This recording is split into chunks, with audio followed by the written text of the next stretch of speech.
Coming up this week, BallondOr is announced, we salute the winner and discuss FIFA's Team of the Year.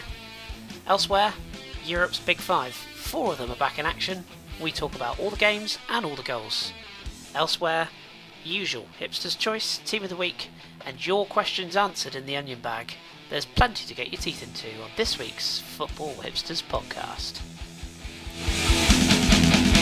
Alright! Hello and welcome to the Football Hipsters podcast. This is week 13, would you believe, of our young history as a pod. I am your host, Kris, and I am joined by the 3 regulars this evening. I have with me John, I have Tom, and I have Drew. Good evening, gentlemen. Evening. Good evening. Evening.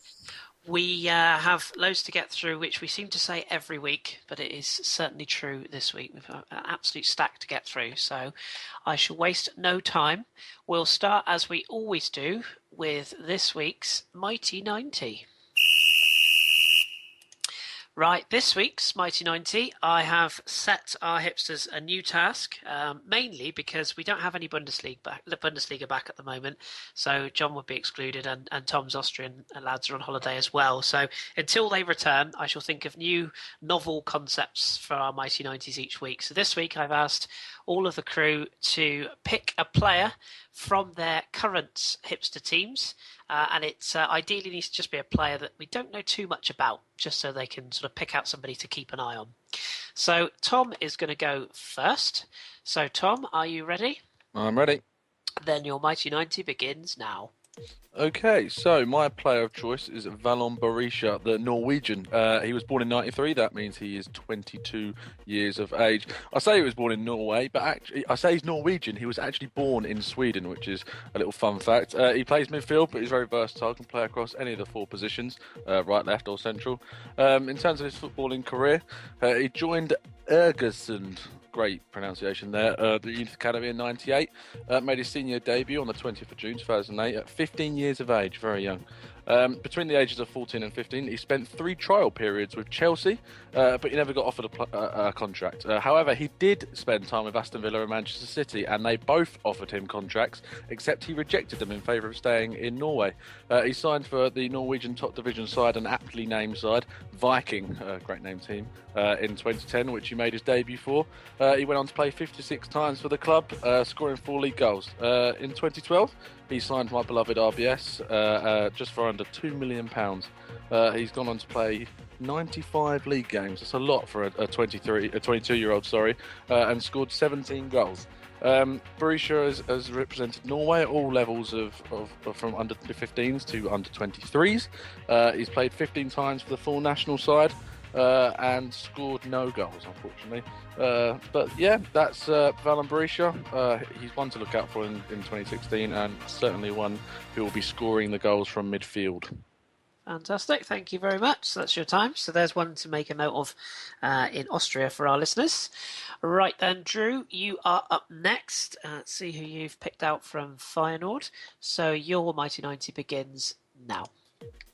Oh, I've picked. I've spoken about him before, but I went with Simon Gustafsson. He was born in Sweden. Actually, today is his 21st birthday, so good timing. And happy birthday. He wears number 27 shirt. He's 6 foot, 167 pounds. He was signed from Swedish club BK Häcken this previous summer for just £1 million.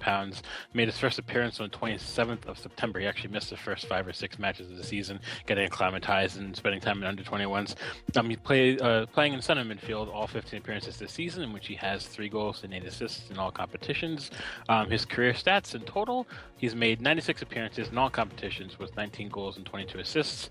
And actually, it's worth noting that I couldn't find all the statistics for it, but he actually made his professional debut at age 15 for a small Swedish club, Fastbergs IF.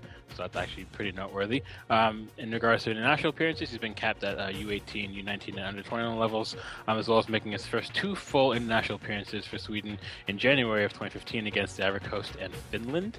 His career highlight this season, he had 1 goal and 3 assists in Feyenoord's 5-2 drubbing SC Heerenveen back earlier parts of the season. His max potential, I know, Kris, you wanted me us to go a little bit into it. So I said key midfield figure for Feyenoord, likely to move away from the club to a bigger league, and I would actually probably put him at going as the Serie A or a Ligue 1, but not a Bundesliga or a Premier League club, but just there you go. Super. Thank you very much. That's two from Scandinavia so far, but I am now going to buck the trend. So I shall put the clock on myself, and my 90 time begins now. So I've picked out Lorient's Frenchman, or young Frenchman, Benjamin Janot, who's a forward. He was born in Laxeur in France. He's 23 years of age, wearing the number 22 shirt. 5'4", so he's actually 2 inches shorter than me, which I didn't think was possible. And he weighs 11 stone 9. According to statistics. He was signed from Nancy in 2014, and as mentioned, playing as a centre forward or indeed a wide forward. He likes to kind of cut in from either wing, so he can play anywhere across that front three. And this season he's made 7 appearances for Lorient and scored 5 goals, which is not too bad at all. His total career statistics: 152 games, 118 starts, 46 goals, and for the French under-21 side, he has made 4 appearances, scoring once. And I'd say on his career highlights so far for Lorient, he hasn't exactly made the starting 11 on too many occasions, but he did score an absolutely stunning overhead kick, well worth a look, against Nice. It was actually in a 3-1 defeat, unfortunately, in 2015, but it was a stunning goal and a little glimpse of how good a player he can be. And I'd say his maximum potential, I'd say he's probably a first-team starter.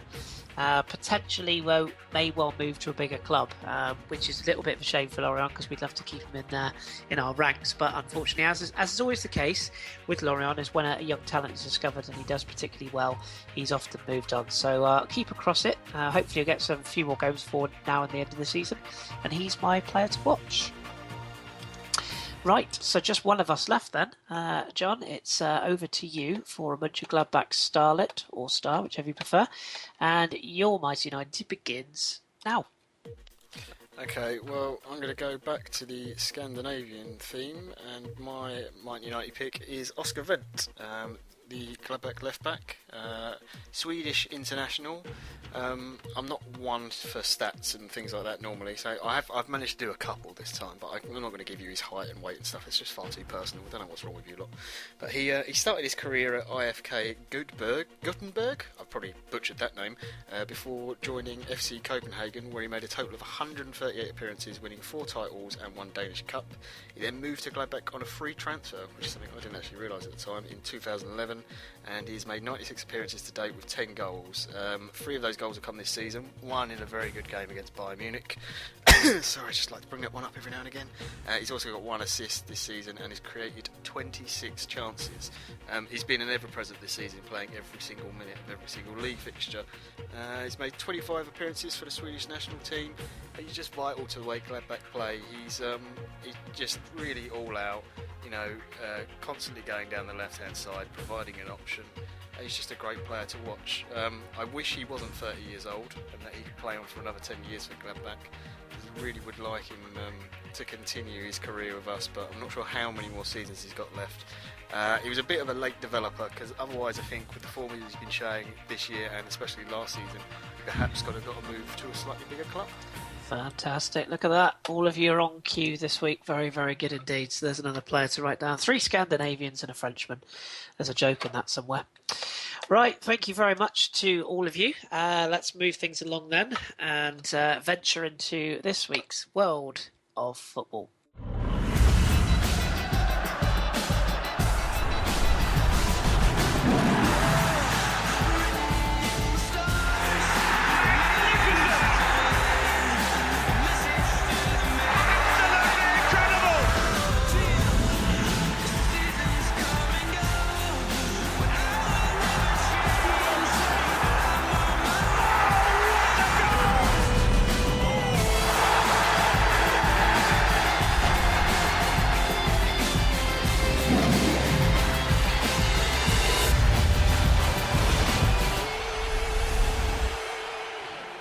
Okay, this week then, usual stats for to get your ears wrapped around. What I'm going to do is I'm going to give you the weekly stats every week, as per usual, but I'm also going to give you the year to date, probably every sort of 4 or 5 weeks, so maybe once a month. So let's start with the weekly stats. Well, we we had no Premier League games this weekend due to the FA Cup. So in League R this weekend, there was 27 goals, 4 clean sheets, one red card. That was 4 home wins, 2 away wins, and that was in the 10 games. In La Liga, we had again 10 games, 26 goals, 7 clean sheets, no red cards, and that was 8 home wins and 1 away win.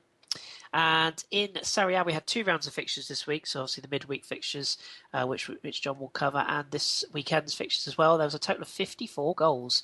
That was across 20 games, so 2 rounds. That was 9 clean sheets, 2 red cards, 4 home wins, and amazingly 12 away wins in Serie A this week. So that's certainly interesting. Now, as far as the year-to-date goes, as we venture into 2016, so this is taken from, I suppose, year-to-date, probably should say season-to-date, but over the season so far, the total goals, the highest league for goals is actually the Premier League on 513. The highest goals per game ratio is currently the Bundesliga, 2.82 goals per game. Clean sheets, that goes to La Liga, 87 across La Liga so far this season. And then the highest home wins column, that also belongs to La Liga with 90. Premier League, it's back to for the away wins, highest amount there, 65. Liga, you won't be surprised to know the highest percentage or highest amount of draws, staggering 64 games drawn in League 1 this season. And 0-0 draws, you'll also be very surprised to know that comes into the Premier League, 21 Premier League 0-0 draws. That kind of puts paid to the idea that the Premier League is always exciting. Don't talk to Man United fans about that, of course. And red cards, Liga is the highest, 67 red cards. Just one other interesting fact on red cards, the Bundesliga is the lowest, only 22 dismissals in German football this season in the top flight. So there's some stats for you for this week's World of Football. Now, before we take our trip into the usual sort of leagues that our hipsters cover, I wanted to talk this week about the BallondOr announcement and the FIFA Team of the Year. The decision was made on that this very evening at time of recording. Tom, I'm going to come to you because a certain gentleman from La Liga was going to win it no matter what happened because all 3 of the top candidates were there. It was Lionel Messi. What was your thoughts on the decision? Did you go along with it? Oh, I was completely with the decision. He's the best player I've ever seen, which probably to you guys doesn't mean too much being the baby of the group, but I certainly think, and I've seen tapes of old players like Maradona and the like, and still for me, he is the best player I've ever seen. He's been the best player over the course of this year, which is why he won the award. He scored an amazing amount of goals. The assists he's got as well is ridiculously high, but you'd expect that in a team which just pass it and pass it and pass it. It also helped the weekend before, as I'll go into in my La Liga section, that he scores a hat-trick. That probably put a few more votes into his pocket for the award. But yeah, well deserved, and I can't see Ronaldo taking it from him next year either, to be honest. I think he'll win it again. Fair enough. A quick case for the defence. John, would you have chosen differently and maybe make a case for why maybe Ronaldo should have got it? I kind of... it's really difficult because those two are streaks ahead of everyone. But then you get the argument of the league that they're in and the teams that they play in.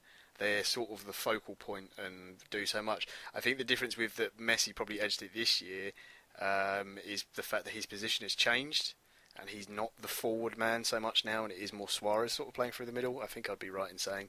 So I think it's probably the right decision. I mean, it's on their day they're the two best players on the planet at the moment. I don't think there's much of an argument about that, but. Yeah, I can see some, the Ronaldo fanboys will get upset, obviously, as they do, but I think Messi was probably the right choice. Fair enough. And Drew, just lastly with you, the case for Neymar, I must admit, if I'd have had a vote, I would have gone for Neymar, whether it's just because it's someone different, I don't know, but he seems to have become a man this year. Do you think he's a bit unfortunate to miss out on the award? I think if Messi wasn't in the voting, I think Neymar actually probably should have won. For me, I think he had a better overall year than Ronaldo. I mean, I know it's going to upset some people again, but the way he's come from Brazil, he came into Barcelona. Everyone expected him to take years to maybe settle. How quickly he settled, how well he's gelled with both Messi and Suarez speaks volumes of the talent he actually does have. Many people thought he would be overrated, that he would flop at Barca potentially, but he's shown that he's up there with the best of them. So yeah. Good stuff. Well said.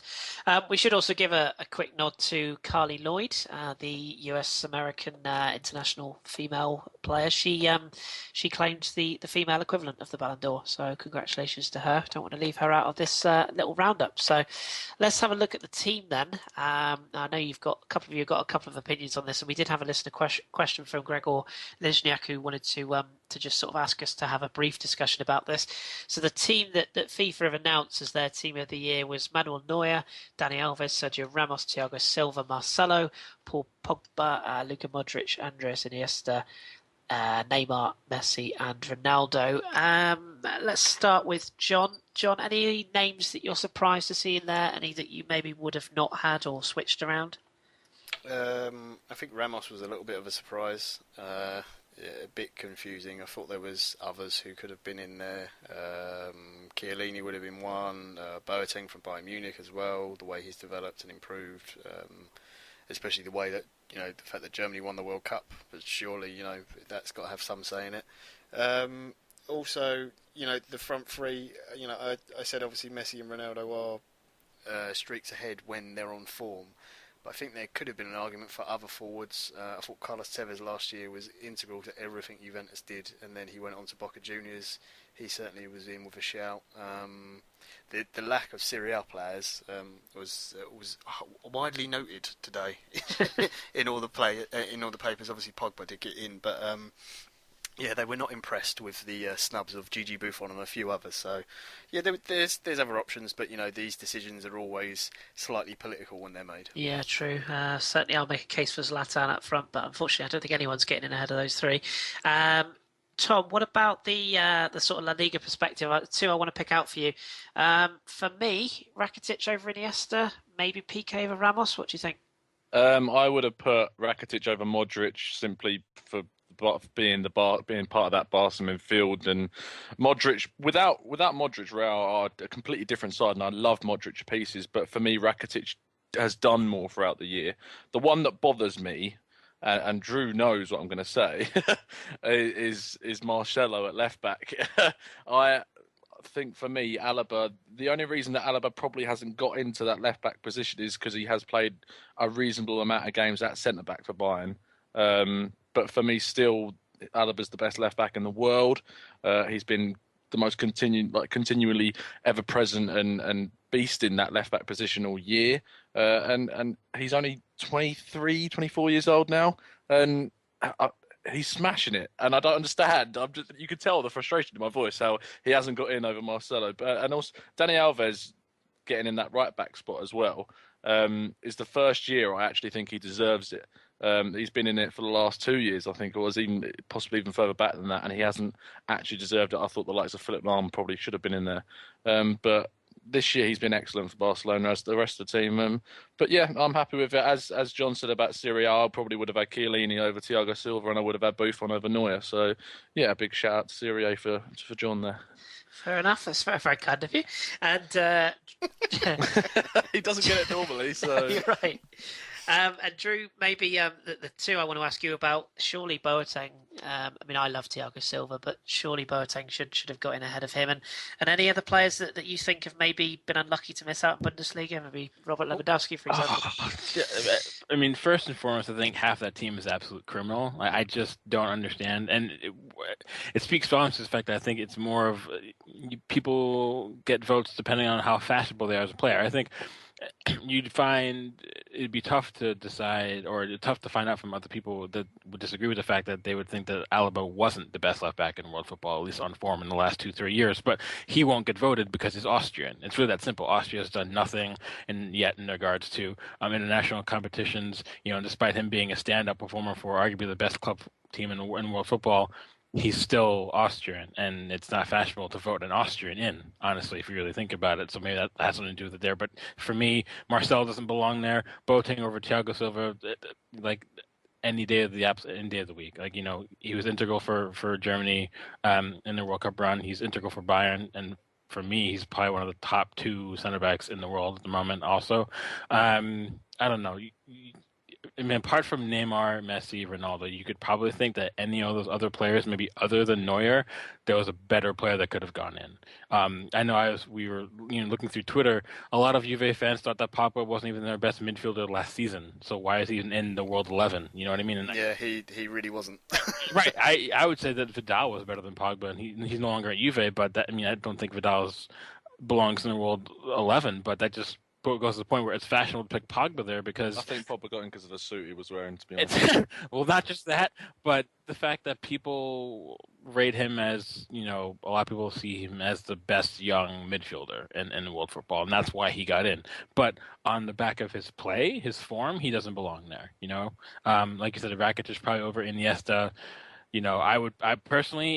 I probably would have, because I don't like Ronaldo, but also because he's a great player, I probably would have put Thomas Muller in over Ronaldo because Muller's record in Champions League, how important he was with Germany in their World Cup run, how he's so consistently scoring goals for Bayern in a league where he's second fiddle to other players, unlike Ronaldo, who is that their entire tactic is give Ronaldo the ball, let Ronaldo score. So I don't know, but for me, it's just this is the reason why I hate things like this, because it's just a popularity contest at the end of the day, really. Yeah, it is indeed. And criminal that James Milner didn't make the midfield. And also, I'm sure somewhere in a Manchester, somewhere in a Manchester suburb, I'm sure Yaya Toure is blaming all of Africa for not winning the Kris, can I ask you a question on it? Yes, you can. What do you make of the fact that there's no one from the Premiership in there? See, I thought you were going to say Ligue 1 then. That threw me a curveball. I think the truth is that a lot of the Premier League players are massively overrated, and I think we all agree on that. The best league in the world or not doesn't mean, if you have the best league or most entertaining league in the world, doesn't always mean you have the best players in the world. And I can't think of too many players. If you look at how terribly someone like Eden Hazard's form, for example, to pick one, has fallen away this season from one good season. If you look back over the last maybe 10, 15 years of Premier League football, how many players can you say that have consistently been world class season on season? I can only think of a handful, and probably one of those, as much as it grudges me to say, would maybe be someone like Frank Lampard, who was, consistently very, very good for Chelsea season on season. But there's very few players that you can hang your hat on. Whereas if you look at that team, people do say, it's Messi and it's Ronaldo, it's Iniesta and Modric. There's a reason for that. They're always consistently brilliant every season on season. So I think until the Premier League gets over itself a little bit, I think this will probably continue. And indeed, who on earth at FIFA would want to give England any credit? I don't think that's going to happen anytime soon. So it's an interesting debate, and one that I'm sure we'll probably be having when we sit down next year to do this podcast at the same time. So there we go. Well, at least we can congratulate FIFA on getting one thing right in not picking anyone from the Premier League, because that was the correct decision. Absolutely, yeah. Just is there anyone that any of you can say that would have merited it? I can't think of. Not this year, no. I mean, if you had Sergio Aguero when he was fully fit the first time City won the title, then he would probably be one of. Yeah, I think if any, maybe if Mesut Ozil continues this season to the end of this, continues this form, to the end of the season. You could maybe put if he finishes it to the end of the year, then Could you said if Cech was playing for Chelsea last season and has gone into this season as well, could he have got in over Neuer? Do you think that's a shout? Possibly, yeah. Or I suppose it also depends on what the team. De Gea, maybe, yeah. Yeah, but De Gea's been awful this season. Like this, sure. You know what I mean? But just quickly going on what you said, Kris, it's funny because the most consistent Premier League players have all either left the Premier League or they're no longer playing football. Like you look back to like 05, 06, 07 when you had players still playing like Thierry Henry, who was year on year a brilliant player. The Dennis Bergkamps of the world, Van Nistelrooy in his prime. Like those players were consistent every season. But like you said, everyone like got on their knees for Eden Hazard when he was at Lille, when he came to Chelsea. But now, and even Costa at Chelsea as well. Everyone was touting him to be possibly the best striker in world football, and then he came to Chelsea. He had one half good season in his first season, and now he's been wank since then. So, high prices and one good season is all you need to. I guess. I don't know. It's true. More importantly, where's Zlatan? I mean, come on. It's a start. travesty. It's a travesty. Right, we'll leave that there then. Let's get on with matters European. Well, I sort of say European across Europe, I should say. We're going to start off with, ironically, a league that's nothing's happening at the moment, or is there? I'm sure there's plenty happening. So we'll start this week in Germany and the Bundesliga.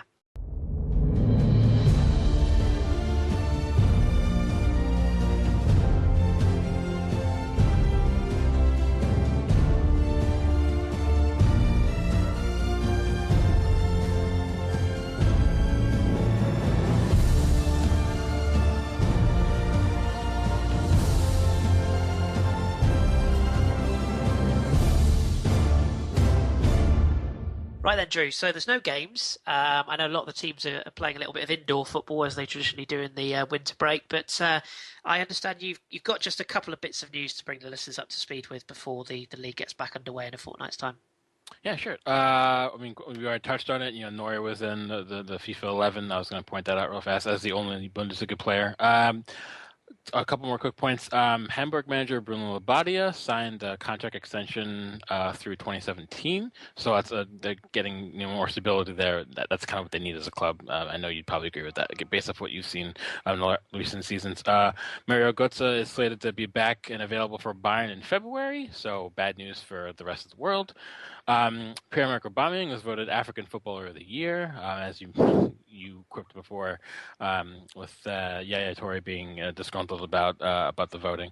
And just real fast, a couple of transfers of note. Former Dortmund man Kevin Grosskreutz completed a move to Stuttgart from Galatasaray, becoming the club's second signing this window after they brought in Artem Kravitz from Dynamo Kiev on loan. German under-19 international Sinan Kurt changes scenery from Munich to Berlin. He's highly rated, and this is Pal Dardai came out and said he's one of the best young talents in the Bundesliga, and I would probably agree with that. And this is a good signing for him because that ensures that when players like Solomon Kalou are eventually going to drop off, Vidal Ibisevic is getting older, so they have something to look forward to moving forward. Yunus Belanda is gone to Schalke on loan, also from Dynamo Kiev, which leads to some speculation about whether or not Leroy Sané will leave the club this month or not. So I guess keep your eye on that. Jan Kirchhoff went from Bayern to Sunderland because God knows why. German under-20 international Marius Wolf has gone to Hanover as new boss Thomas Schaff continues to strengthen for the Rückrunde. And last but not least, this is for Tom. Highly rated Austrian center back Martin Hinteregger has joined John's beloved Gladbach on a 6-month loan with a view to purchase. Much going on then. So, we've got another week to wait, Drew. It's 22nd, isn't it? They come back. Is it 22nd? Yeah, it's a while away. You got another week and a half. To have their feet up and just be toasty. I did see on Bundesliga. I don't know if you saw the viral video of Robert Lewandowski scoring the most outrageous back flick mid-air back heel from a cross in training. I don't know if you saw that video. That's well worth a look. I wouldn't shock me. I've run out of things to say about how good it is. Oh, it's brilliant. Obviously, there's no pressure, but I think it's for a Thomas Muller cross, and he just flicks it in at the near post. It's absolutely beautiful. Is it better than that Schneider one in training for the Netherlands? Oh, that's tough. It's probably maybe not quite as good, maybe not quite from so far up, but it's still incredibly good. Yeah. So it's always fun seeing the German teams training, and as you mentioned there, that Grosskreutz signing that was one that caught my eye for Stuttgart as well. Obviously, he only had 6 months in Turkey, I think it was. So, and obviously, there's a wonderful stat Mr. Klopp came out with this week actually about the length of time that you get as a winter break in Germany compared to the Premier League. Yes, go for it. He said Liverpool will have played 9 games between Dortmund's winter break games, basically, in the space of that time. Yeah, it's amazing, isn't it? And if you got to be honest, I think that's why you have to consider Bayern to be a year-on-year heavy favorite for the Champions League, because they get that break that an English club wouldn't. English clubs are knackered. Yeah, but does that mean that from now on, when they do come back, they're going to have games in midweeks a lot more often than the Premier League is, won't they? No. No? No, it's an 18-team league as well, Yep. and they only have one cup competition. Exactly. So it's just they'll run straight through every weekend. They'll have matches, and then the season's done. It ends around the same time as well. So There you go. Of course, weather permitting, of course, but German efficiency. yeah, absolutely. And you know, we could probably learn something from the Germans. Who'd have thought you'd ever say that? Yeah, pretty much everyone. Okay, well, as I say, Bundesliga will return in a week or so's time, so we'll find something else for Drew to do next week in its place. So thank you for the updates there, Drew. Keep those transfers logged. Let's move on then. Let's take another trip around Europe. We're going to go to sunny Spain next with La Liga.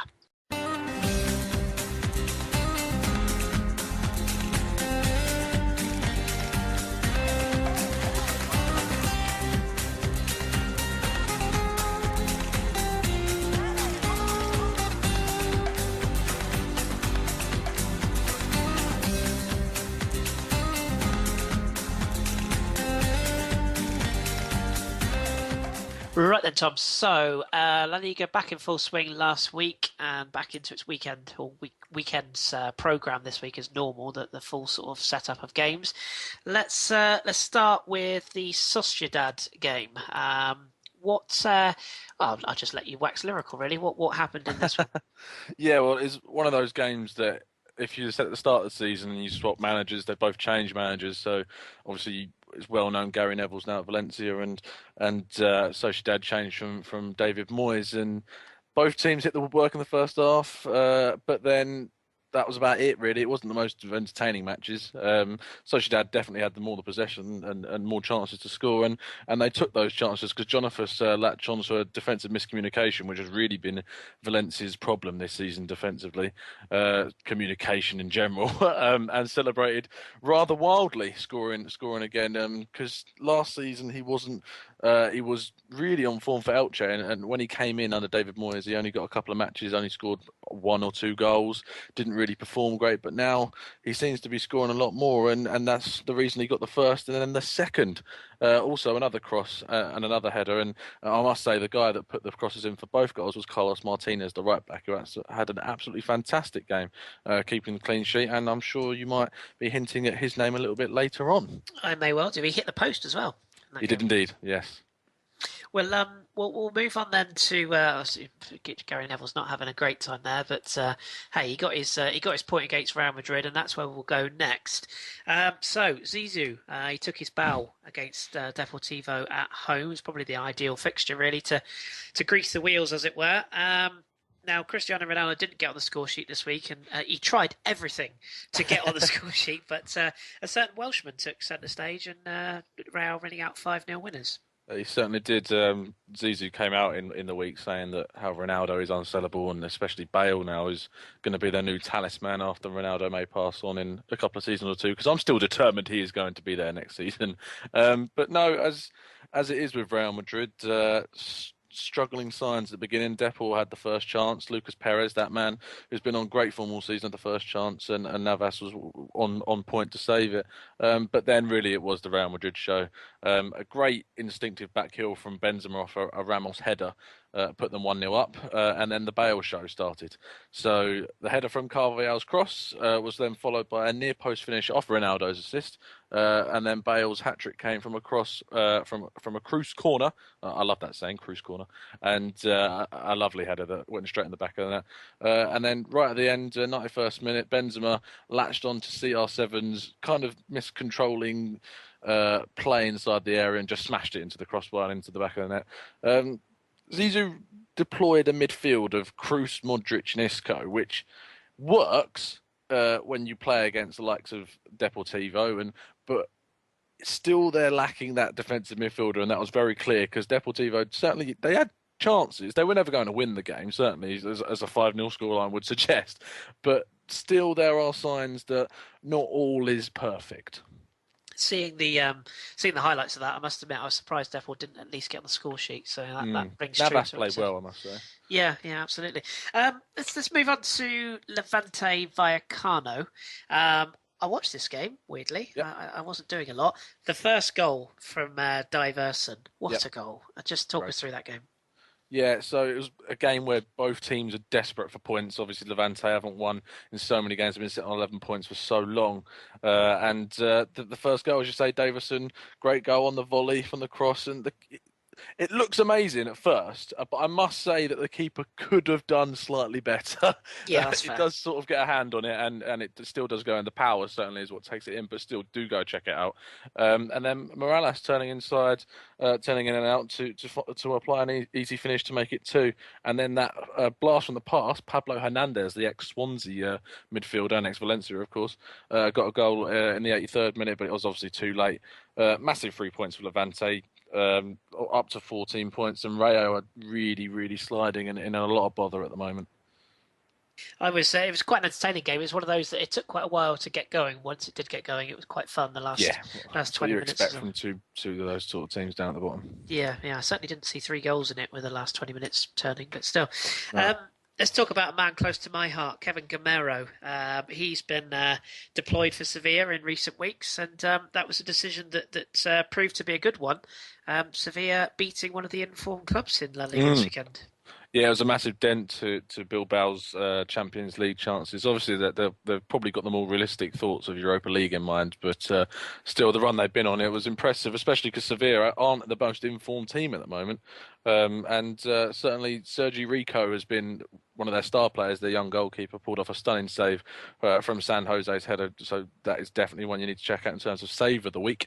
But as you say, Gamero been starting up front, been playing really well, and he got the first goal. Great little bit of interplay from Sevilla's attack, and Gamero slotted it in with his left foot into the bottom right hand corner with those P rollers, but all the same, very fantastic. Krychowiak is a name that's been on the lips of a lot of people, including a lot of Arsenal fans, in turning searches for defensive midfielders. And it was him who drove into the box and was brought down by a sort of a combination of Laporte's pressure over his back and Gerpegui sort of tripped him over. But it wasn't too clear who's the actual person who fouled him. Laporte, I did notice, got a yellow at the end of the game. So I'm assuming it was Laporte that brought him down, and Gamero comfortably made it 2-0 from the spot. As I said, it's a massive blow to Bilbao's. I put title chances in my notes. That was clearly a mistake. They're top 4 chances, but they'll go on, and it's a really good win for Sevilla. Yeah, much needed as well. Take us through the other results from this weekend's games. Yeah, so it was an all right weekend of sport, shall we say. Getafe got a much-needed 1-0 win against Rayo Betis, Vasquez getting the goal there, and then move on to Barcelona, who were just steamrolling the league. As I said earlier, Messi got a hat-trick, and Neymar chipped in to just put his 10 pence in there to slate that he could be the man coming up to overtake Cristiano Ronaldo in that top 2 slot of players in the world, which you could argue he already has done. But Villarreal, the next team, won 2-0 against Sporting Gijón, establishing themselves really well as a top 4 team now. Bakambu, who's had a great season, got both of their goals. Eibar beat my beloved Espanyol 2-1, still struggling slightly off after the harash 4-1 defeat in the Copa del Rey to Barcelona with their 2 men sent off, so that really didn't help. Inui scoring a great finesse from the left-hand side to top right-hand corner, and Borja Baston got the winner from a penalty after a Jordan equaliser. Baston's having a great season. Eibar are certainly the surprise package of this season, and hopefully they can continue. And it'd be amazing for a team like, as I've compared them to AC Ajaccio with the budget they have, where they only bring in loan players. It's amazing what they've done.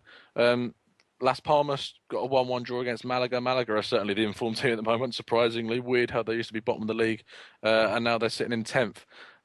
Dominguez got the goal for Las Palmas, and another blast from the past. Roque Santa Cruz got the equaliser for Malaga.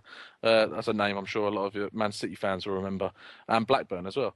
Finally, Celta Vigo, Atleti. Celta Vigo just cannot win, and Atletico, all they can do is win, and they won 2-0. Griezmann got the goal, as he always does, but it was nice to treat us to a goal midway through the match instead of in the 80th minute. But certainly they couldn't let us down, and in the beloved 80th minute, Carrasco made it too. So that's the results from the weekend. Quite a high-scoring weekend, and some great games actually. It makes a change. Yeah, nice. And that name you pulled out there, Borja Baston. Is he ex-Zaragoza? Is that right? I believe so, yes. Yeah, there's a name that rings a bell. Where does that leave us as far as the league table goes then at the end of this round of games? Yeah, so Atletico have gone top, and they're sitting on top on 44 points. Barcelona still with a game in hand, obviously, with their Club World Cup commitments on 42 in second. Real Madrid catching up again on 40 points in third. Villarreal now established fourth place on 39 points, only a point behind Real Madrid, as I mentioned. Celta Vigo still are somehow fifth. That shows the gap that they did pull out over the other teams when their massive surge up the league in the first half of the season, sitting on 31 points, so that 8-point gap between them and fourth. Eibar amazingly sitting on sixth, 1 point behind Celta now. Down at the bottom, Levante still bottom. However, they got a massive win, which means they're only 1 point behind Rayo Vallecano, who are in 19th and on 15 points. Also on 15 points are Sporting Gijón, but they have a game in hand, but that is against Barcelona, as I've previously mentioned.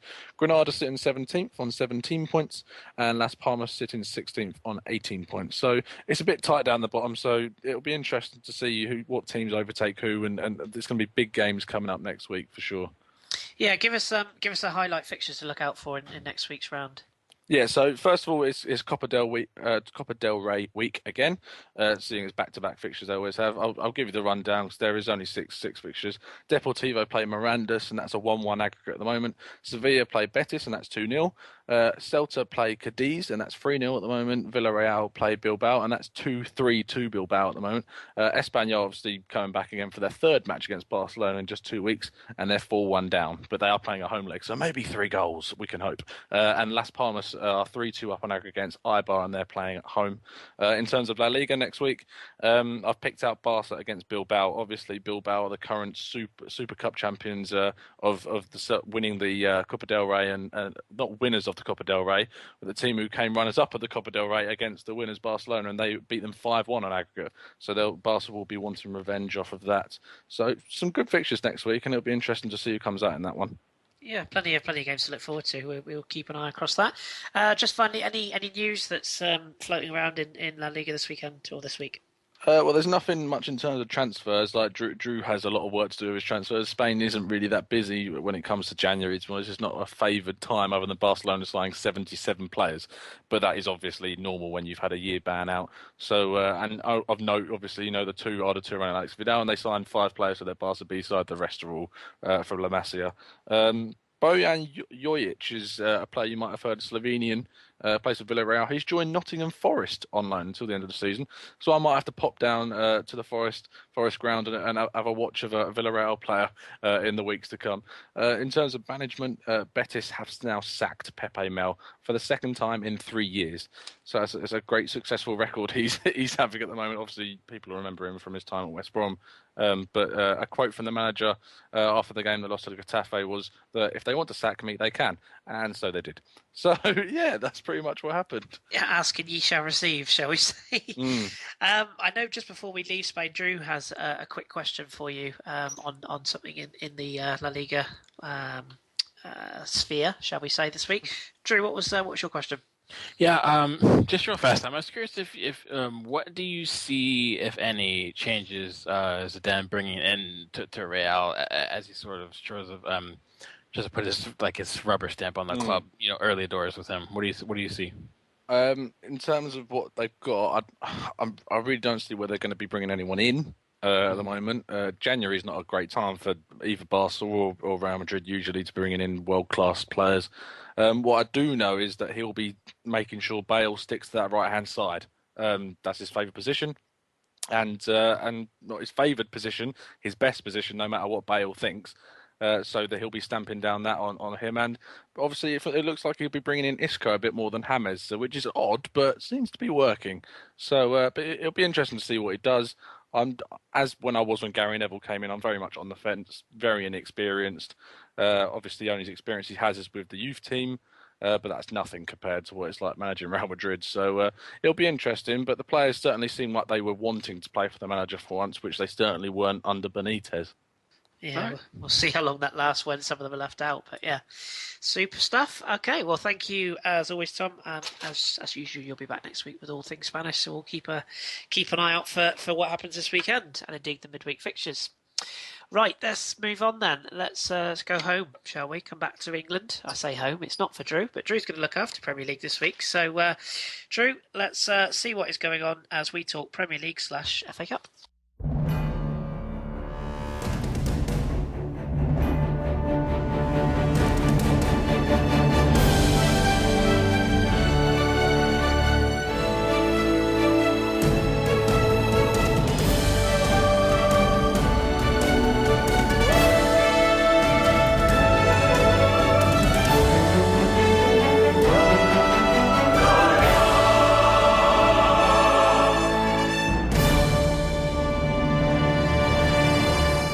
then, Drew, so you're going to take on the reins of the English League this week, obviously in the absence of Bundesliga. We thought we'd give you a little bit of extra research to do. What we're going to do is we're going to do kind of a bit of a Premier League preview as such, because there's a full midweek programme this week. Before we do that, I just want to touch briefly on the weekend's FA Cup. A little plug for our new show, the Football Hipsters English Breakfast, which was released earlier today. So if you want a full FA Cup rundown, do download that from iTunes or YouTube.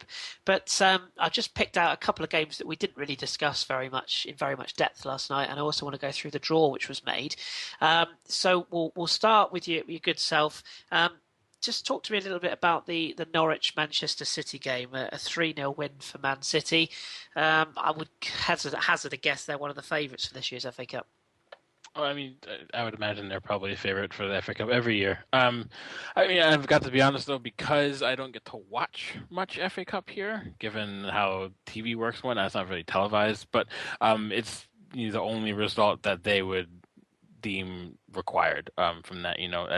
The league is an uncertainty this year. I would put my hat on saying they're not going to win Champions League. So honestly, ironically enough, the FA Cup might be the only pieces of where they actually bring home this season based off of league results, depending on how things go in the second half of the season. So for me, a 3-0 result would be fair. That's really much the only thing I can really say on it. But I think anything less, there was a lot of there's a lot of draws midweek with FA Cup and a lot of upsets in those regards. So I don't think that even if they did get a replay, if they somehow did draw Norwich, I don't think the fans would think that would be sufficient enough. I feel like they're going to want a trophy this year, and because, as I said before, because we don't know if they're going to win the league and they're not going to Champions League. This might be there might be in a bit of an Arsenal way this year. Might have to aim for the FA Cup in a top 2 or 3 finish to maybe sort of soothe the fans over till the summer. But it's the result you'd expect from them. Yeah, they've started the competition well. A super goal from Aguero and another goal from Iheanacho, who's starting to really make a case for being one of the youngsters to watch in the English football at the moment.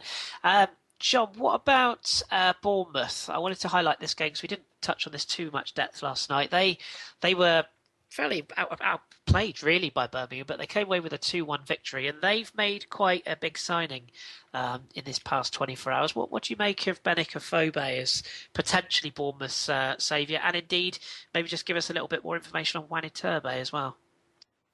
Yeah, 2 interesting signings. Benik Afobe, obviously, we know a little bit about as he was a former Arsenal player, but was sort of deemed not quite good enough and wasn't going to quite make it. Since moving down in the leagues, he did very well in League 1, in England, and then he's got quite a few goals in the Championship as well. But he does seem a bit of a streaky player, so I think it's a case of wait and see with him to see how he does there. I think Bournemouth probably are good enough to stay up anyway, but those extra couple of signings will certainly help them. As for Wani Turbe, I'm very dubious as to how he will do. I think before we had said he was going to Watford. I think that was the previous story, but it's changed to Bournemouth now. He's got talent and he's got ability, and he's very exciting and he can make things happen. And he will enjoy playing the style of football that Bournemouth do. It's whether he puts that performance on the pitch on the day. That's the real question, because he wasn't doing it consistently enough for Roma. So I really don't know how he's going to go in the Premier League. He could be an absolute nightmare for Premier League defenders to play against, but he is a bit of a one day he'll be brilliant and the next you just think, why on earth do we spend any money on him? Yeah, enigma is the word that comes to mind there. Yes, yeah. I was trying to be nice and not be horrible, and I couldn't find the word for it. But yeah, thank you. Enigma. Could have said a lot worse. So yes, and we're led to believe that Arsenal are set to receive 1.8 million as part of that deal. So good business for them as well. Just rounding off the FA Cup chat, Tom, Everton, they got past Dagenham and Redbridge in a game you would expect them to win, in fairness, and a couple of their quote unquote fringe players got the goals. Aruna Kone and Kevin Morales from the penalty spots. Do you think Everton have got what it takes to potentially go all the way? I mean, they're ahead over 2 legs in the semi-finals of the Capital One Cup. Do you think maybe a cup double could be on the cards for Martinez's men? I think it'd be very optimistic. I just think defensively they're very questionable. Obviously they won 2-0 against Dagenham Redbridge, but you'd expect them to be winning by better than that.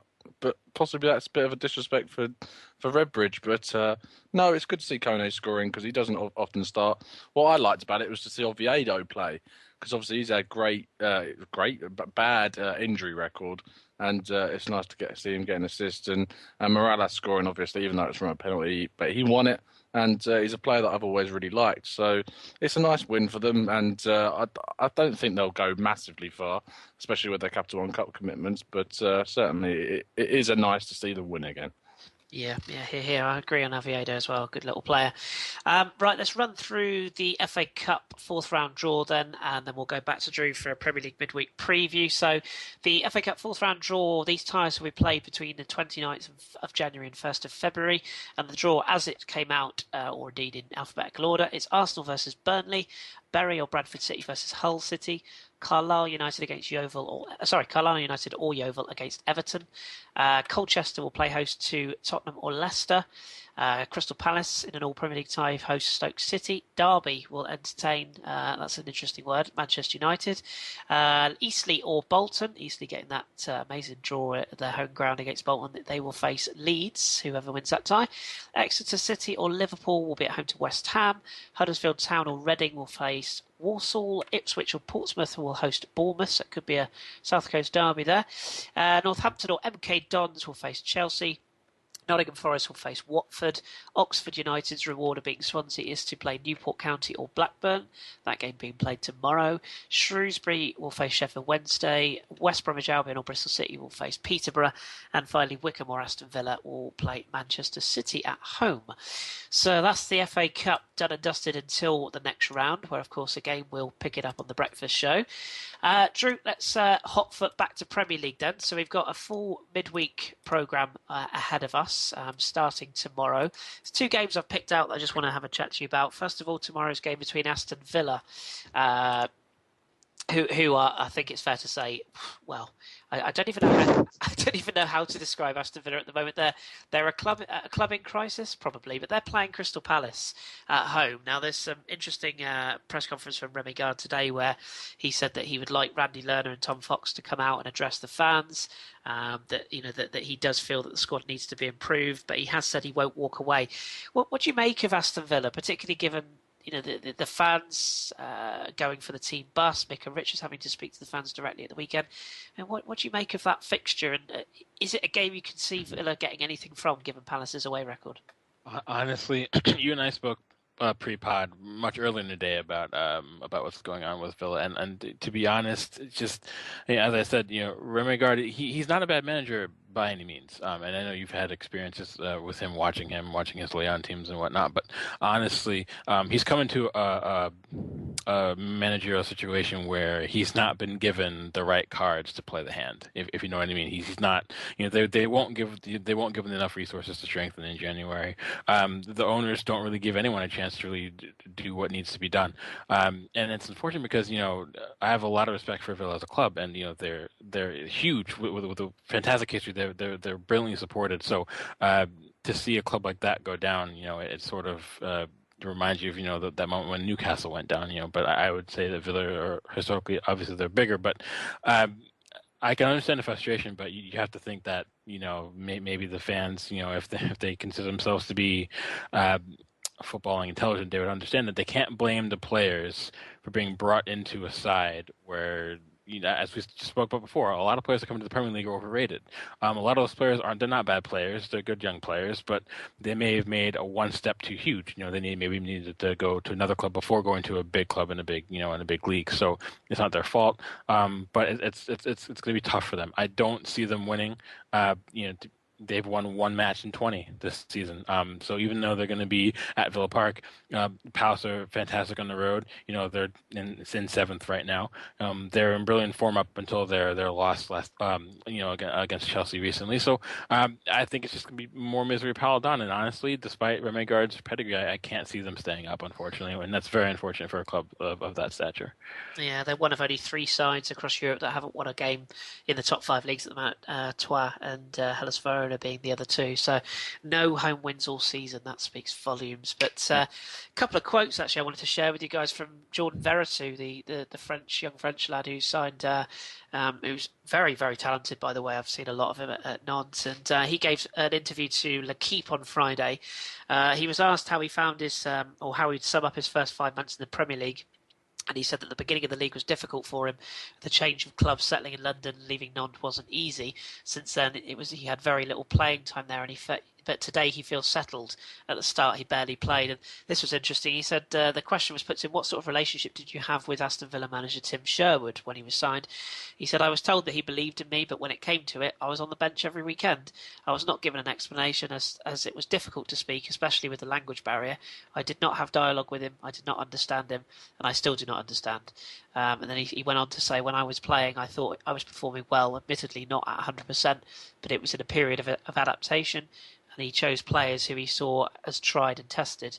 The arrival of Remy has been really beneficial for me. And then the final quote I had was last summer. It was 13 Ligue 1 players joined the Premier League, and some of them have struggled to perform well. Is the exodus worry for the French league? That was the question asked him, and he said England dominates Europe from a salary point of view. A lot of players want to be there. If I wanted to leave France, it's their decision.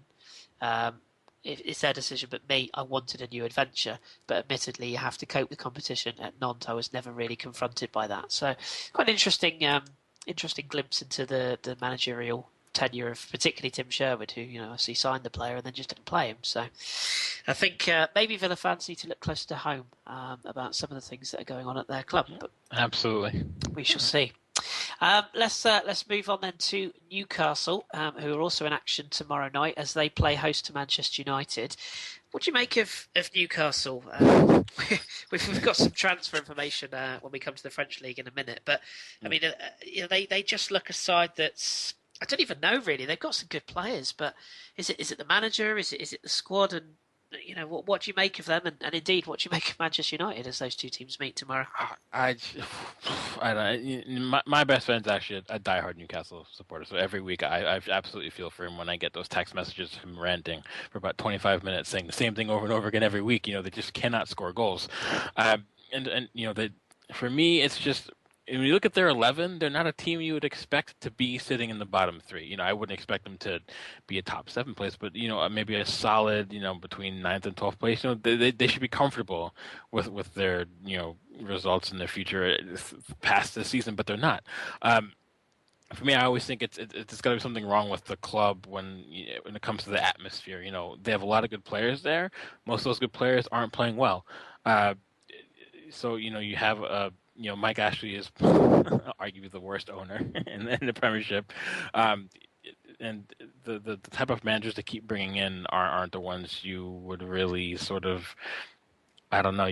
They're not getting the best out of the players consistently, so maybe it's not. But it always happens no matter what the manager is. So maybe it's not even just the manager anymore. Maybe it's something wrong. Like I said, the atmosphere of the club, or maybe expectations. And the training ground. You never really know. But bottom line is they're not scoring goals, so they're not winning games, like we spoke before. And I think it was in their last 4 or 5 appearances. I think it was.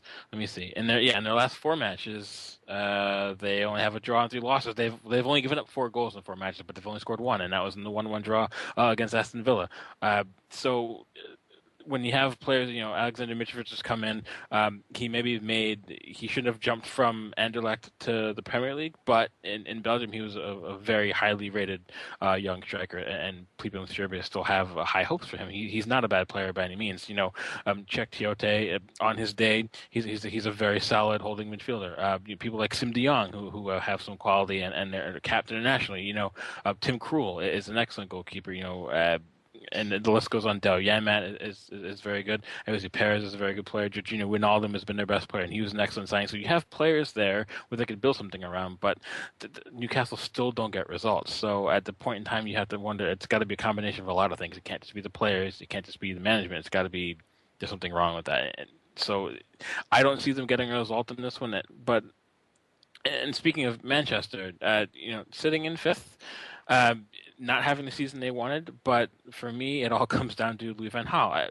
I think he's one of the most overrated managers in world football. And I'll bring up, what I told you before, I wanted to bring up something. When people look at his record at World Cup 2014, everyone was saying, oh, look at what he's done, and can't wait to have him at United, and good things are coming to Old Trafford again. But the point is if you really look at the Netherlands' performances in Brazil, they struggled in every single match, sans against Spain, who were awful, and against Brazil in the third place match. They struggled against Australia. They only won 3-2. Then they had to go to penalties against Costa Rica. They had to go to penalties against Argentina, which they lost. They narrowly escaped a loss to Mexico in the round of 16. So that they weren't a dominant force even back then, and they struggled to score goals in matches that mattered most. And you see that trend going on right now in the Premier League. So for me, the only source that has to be the manager. So I feel like, again, they're one of those clubs that they have the right players, but he tinkers too much. Technically, he's not on song for me. He's not getting the best out of players he should be. So for me, I think that they're not going to really be a title contender until, unfortunately, he walks away. So. Yeah, it'd be interesting to see what happens to him at the end of the season, if not before. But plenty of candidates will be after that job. Two other quick games I want to nip through very quickly. Arsenal go away to Anfield on Wednesday to face Liverpool, with Manchester City with a tough-looking test at home to Everton, and Leicester having to go away to Spurs in what also looks a tough test. Do you think this is a must-win game for the Gunners? It probably depends. If they do win, hopefully they get some lucky results elsewhere. Like we said before, if say Leicester and Spurs draw 1-1 and Arsenal win, and say City drop points, then all of a sudden their lead at the top is extended to 4 points over Leicester if they do get the 3 points. Liverpool struggling with injury. Klopp's already come out and said that he has immense respect for Wenger in regards to how hard it is to actually manage in the Premier League. He's struggling with his personnel there. He's struggling with trying to really adapt tactically, and also when it comes to his philosophy, it's not going to work. So, and he's just lacking the personnel that he feels he needs. So, I would say it is a must-win, in the sense that it's one of those moments where Arsenal really have to show that when the results go their way, they can put some distance. They've had a few times this season where they've had a chance to jump a place or two or extend the lead, and they haven't done that. So for me, I think it's a must-win because I think they really need to get the second half started really right. Get on a good run of form already. They've won 2 after that loss. The Southampton loss. That's why I forgot. 200 spin after the Southampton loss. So if they keep being on form, they could maybe put the league to bed, maybe with a few matches to spare, and that's something we haven't done in forever. So I think it's a must-win from a mental standpoint. Yeah. Yeah, I agree with that. And the final game to pick up on, bit of a sort of a random one to pick out, but I wanted to look at Southampton. We had Ross on our English Breakfast pod last night, and he gave a fantastic sort of glimpse behind what's going on at Southampton, the fans and the players, and how things are looking. What do you make of their time? And they play at home to Watford, who are riding high in the Premier League. They're 9th at the moment in a decent patch of form this season. Mm-hmm. Do you think that, again, must win is a big task, or a big thing to say, but do you think Southampton really need to start looking at getting wins in these games? I mean, they're falling down the table, 4 losses in the last 5, and Watford are going to be no pushovers tomorrow night or Wednesday night. The only thing that would help them in this match right now is that Watford have lost that solid form that saw them push up the table as far as they did. So maybe it's good timing for Saints to see a Watford side that's struggling at the moment. But for me, they have to start putting results together, as you said. And, they're in that same boat with Swansea, where these are teams that you expect them to be more consistent, fighting for maybe a Europa League place or at least a top 8 finish. And with the quality that they have, you would expect more. As Ross said, that there's a few key players that either aren't performing or they're missing. Being without Graziano Pella is a huge loss. Shane Long does his best, but Pella was he top 5 in the league in goals last year, top 6 in the league in goals last year. Sadio Mane hasn't been performing well. They're still reeling with the loss of Schneiderlin. His influences is being missed because your class hasn't stepped up completely yet. They're horrendous at the back. They have multiple injuries there. Players aren't performing well. So. it could be one of those things where if they don't string results together in 3-4 matches, they could find themselves just outside the relegation zone. And considering how they finished last season, that'd be a almost like a Chelsea-esque turnaround in a way in their own right. So, yeah. And for Watford, they want to get back on track. A win for Watford with Liverpool loss sees them up to 8th. If this Palace drop points, Watford could actually jump up to 7th. So for them, they're going to want to go out and get the 3 points for sure. Big game. Elsewhere, we've got a couple of other fixtures to rattle through then, just to keep our listeners informed. So Bournemouth play West Ham United on Tuesday. That's the other Tuesday game. Swansea are home to Sunderland in what you would say is a very important game for both sides currently. Stoke City host Norwich. Manchester City host Everton. Spurs host Leicester. Chelsea host West Brom. So that's the full fixture list for the midweek. And then at the weekend, I've got some pretty big fixtures coming out. Liverpool, Manchester United leaps off the page, but probably not for the reasons that normally it would. But the fixture that Chelsea Everton's another big one, but the fixture that really gets me potentially is Villa Leicester. I think that could be a massive game on Saturday evening. So we'll keep an eye across that. Was there anything else that was worth just bringing up Premier League news wise this week? No, you wanted to mention that Newcastle transfer, I do recall. Yeah, I'll cover that in Liga, but I'll bring that up in a minute. But yeah, anything else that's happened or anything that's caught your eye? No, not necessarily. It's not for my liking. You're missing your German, aren't you? You're missing your German league. Yeah. Okay, well, we'll leave the Premier League there then. As I say, we'll be across all the fixtures in the English breakfast. We'll touch on some of them, and then we'll sort of clean up the rest of the games on the pod next week. So we'll keep you across those. Big week for English football. Right, let's move on then. Let's go on to our next league, and I shall hand the reins over to John as we go to Liga.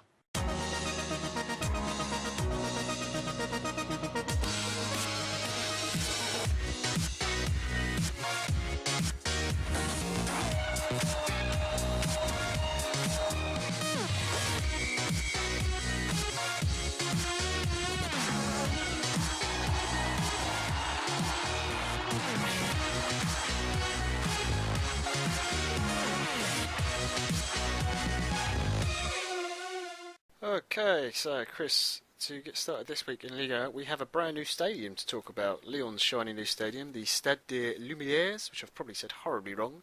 So tell us how Lyon got on in their debut. That's very good, very good. Stade des Lumières. Yes, that's a working title. We're reliably informed. It was the sort of the name given to the ground upon the build of it. It's actually been the same guy that built or laid the plans for the Emirates and new Wembley. So it's got a beautiful look to it, absolutely delicious. If you go to our website, little plug, it's currently the front page picture. So there you go, you can have a look at that. But to answer your question, Lyon got on very well. They returned to form with their new coach, Genesio, getting his victory at the stadium, and they won by 4-1 against Troyes, who I think it's fair to say are down, even at this early stage. And Alexandre Lacazette, he is going to be forever remembered as the first goal scorer at the new stadium. His goal on the 18th minute put Lyon on their way, but there's a bit of a shock to the system when Camus got the equaliser for Troyes. Absolute belter, by the way. And John, I know you've seen the goals in this game, and there's at least 4 of the 5 goals are absolute crackers, and Fabien Camus' equaliser was... that was a real stunner. Just picked it out of nowhere and belted it from 20 yards into the roof of the net. But it was a short-lived spell of equal terms for Troyes, because just 5 minutes later, Rachid Ghazal, making his first start of the season for Lyon, rattled in another beautiful goal on 72 minutes, and Jordan Ferry with an equally cracking goal on 81 minutes made it 3-1. And then Claudio Bovu, more on him in a minute, but he got the 90th minute sort of clinching 4th goal, and then rather stupidly cupped his ear to the Lyon fans, who are not particularly chuffed with his antics as it is. He hasn't helped with that celebration, and as I say, more on him in a moment. But Lyon with that victory back up to 6th, and you would expect or hope that they can kick on, because they're a delight to watch when they're playing at their top level, and it's good to see Clement Grelier back with a couple of assists as well. Yeah, very good game. Definitely worth looking up the goals from that one if you haven't seen them. So, how did Toulouse, my favourite named team for the old nominative determinism, get on against Rennes this weekend? Well, they 2-winned, or 2-1. Oh, there we go. See, all the puns. I'm this with week. you. We were talking to Ross actually about Southampton, about Victor Wanyama and him sort of playing in front of the TV cameras or playing during the transfer window to potentially get a move. Well, you could possibly say the same about one Wissam Ben Yedder. Who I've long been a fan of. I'm a great admirer of his talents, but he suddenly started scoring goals, and it's a vital time that he's got goals, and he bagged a hat trick in this game. The only problem for Toulouse is that the more goals he scores, the more potential there is for him to be sold. So it's a good and a bad thing, but Toulouse and Ram came into this game really both needing the victory. Ram started in 17th, Toulouse in 18th, but with this victory, Toulouse have closed the gap to just a point. And Anthony Deveau scored and they got sent off, which didn't help Rams's case. He scored in the 12th minute, but then Ben Yedder's hat-trick on the 51st, 66th and 90th minute capped the result for Toulouse, and it's a massive win, an absolutely massive win for Toulouse. I mean, they've been in free fall recently. They've just not been able to get any sort of decent results, and every time they do get a win, it's followed up with more inconsistent defeats or draws. So it's a huge victory for them. And as I say, for their sort of survival hopes, it's that the biggest thing is going to be, can they hang on to Ben Yedder? And he's made noises about potentially looking to move, so it could be a problem. And Ram, they haven't won at home now since September, so they're either going to have to find some very, very good home form, or they're going to have to keep winning away from home. Well, they could just, move stadiums. That seemed to work for Lyon. Yeah, or West Ham, of course. Yeah. So moving on, we have the Brittany Derby. So let us know what happened in this one. Well, this was easily one of the best games of football I've seen all season. I know I'm a bit biased being a Lorient follower, but it was just a fantastic, cutthroat and just 100-mile-an-hour derby. Really fantastic. It was played in good spirits. Lorient actually raced into a 2-goal lead, and I was loving it, I must admit. An own goal put the visitors in front from Digne putting it in through his own net. It's actually only 4 minutes. The Senegalese player, or Fallo Digne, whichever way you want to put it, his name, he has it either way around. So he put into his own net from a Philippottu cross, and that put Lorient in front. And then Majid Waris, who's just come back off, you might recall, from a 6-game ban for losing his marbles at Rennes. It's Gangon. So he's just returned from his ban, and he got the second goal in 22 minutes, the near post header. But then Rennes, before half-time, managed to get level. Ousmane Dembele, who's a massive talent, cut inside and fired past Lecomte to make it 2-1. And then just 4 minutes before half-time, the on-loan Chelsea player, Jeremy Boga, let rip from 25 yards, real pearl of a shot. And that got Rennes level. A draw was probably a fair result. The second half wasn't quite as 100 mile an hour as the first, but a really, really hard fought derby. And both teams would be overall pleased with the point. I think Rennes now sit in 8th and Lorient in 9th, so they're both around about the same kind of level as far as results go. And this was the 5th draw in the last 9 fixtures between the two, so we probably could have seen it coming. Yeah, always a good scoreline, that, and a derby, a 2-2. Last one I wanted to talk about was everybody's favourite minnows, the underdogs of Ligue 1, Gazélec Ajaccio. How are they doing? Oh, I love Gazélec. They really are fast becoming the hipster team to follow. They're unbeaten now in their last 10 games, which is just unbelievable. I mean, for a team that has, and they've played some good sides in that run. This is no fluke. And of course they've beaten Lyon and now gone away and drawn at Monaco. They were 2 up, so the weird thing is they'll probably feel a little bit disappointed that they couldn't get all 3 points. Boutaïb had put them in front, and Jonathan Shimbumbu, who's turning the heads of quite a few European scouts at the moment, he got the second on 31, and all seemed to be well. And at half-time, 2-0 up, you thought, yeah, they're on for this. And Monaco did look poor. We'll talk about Monaco in a minute. But Fabinho got one back with a penalty, which is a bit of one of those. It was a bit of a tight call, but a penalty was given. And then Ricardo Carvalho, remember him? He's still alive, and he bagged the equaliser on 73 minutes, and Monaco shared the points. So, but it's still a fantastic result for Gazélec. I mean, I say unbeaten in 10, having lost, I think it was 6 on the spin before that. So they're sitting in 14th. They're a good 5 points above the drop zone. So, the dream continues for them. And if you look at their sort of next fixtures or coming up, I mean, they play Rams at home this weekend. So you would hope that they could get 3 points from that. And their amazing season just carries on. Yeah, there was a great shot of Leonardo Jardim's face as Gazalek went 2-0 up, and the complete look of confusion and just not knowing what was going on. Yeah. from Wasn't that the game. first time this week as well. More on that in a second. Yeah. So if you just want to give us a roundup of what else happened in the league this weekend. Yeah, absolutely. So, the other games that were played in Liga this weekend, well, PSG got us off to the start with the return of Liga, and you'll be absolutely shocked to know that they've won. I know that's a real shock for everyone listening, but Thiago Motta was credited with the goal in the end after Thiago Silva appeared to have headed them in front, but Motta got the final touch, and then Maxwell scored an absolute beast of a volley from a Di Maria cross to make it 2-0. So that game over for PSG. Angers, their amazing season continues. They beat the other amazing team of Liga, flying high. They beat Caen 2-0 at home. Montpellier succumbed to a home defeat to Bordeaux. It's Bordeaux's first win. I think I'm right in saying first win away from home since March, which is just incredible. But Cedric Diabate got the winning goal in that game. And Nantes beat St Etienne. Big result for Nantes. Nod to Janzeb Shaheen, fan of the show, who's just started following Nantes after listening to Rich Allen's interview. So they got their win 2-1, coming from behind as well. Good result for them. And then on the other Sunday games, Lille drew with Nice 1-1. And in an absolute snooze fest, Olympique Marseille continued to stink up the joint with a 0-0 draw at home to Guingamp. And I can give you the table, which now sees PSG 20 points clear at the top of Ligue 1.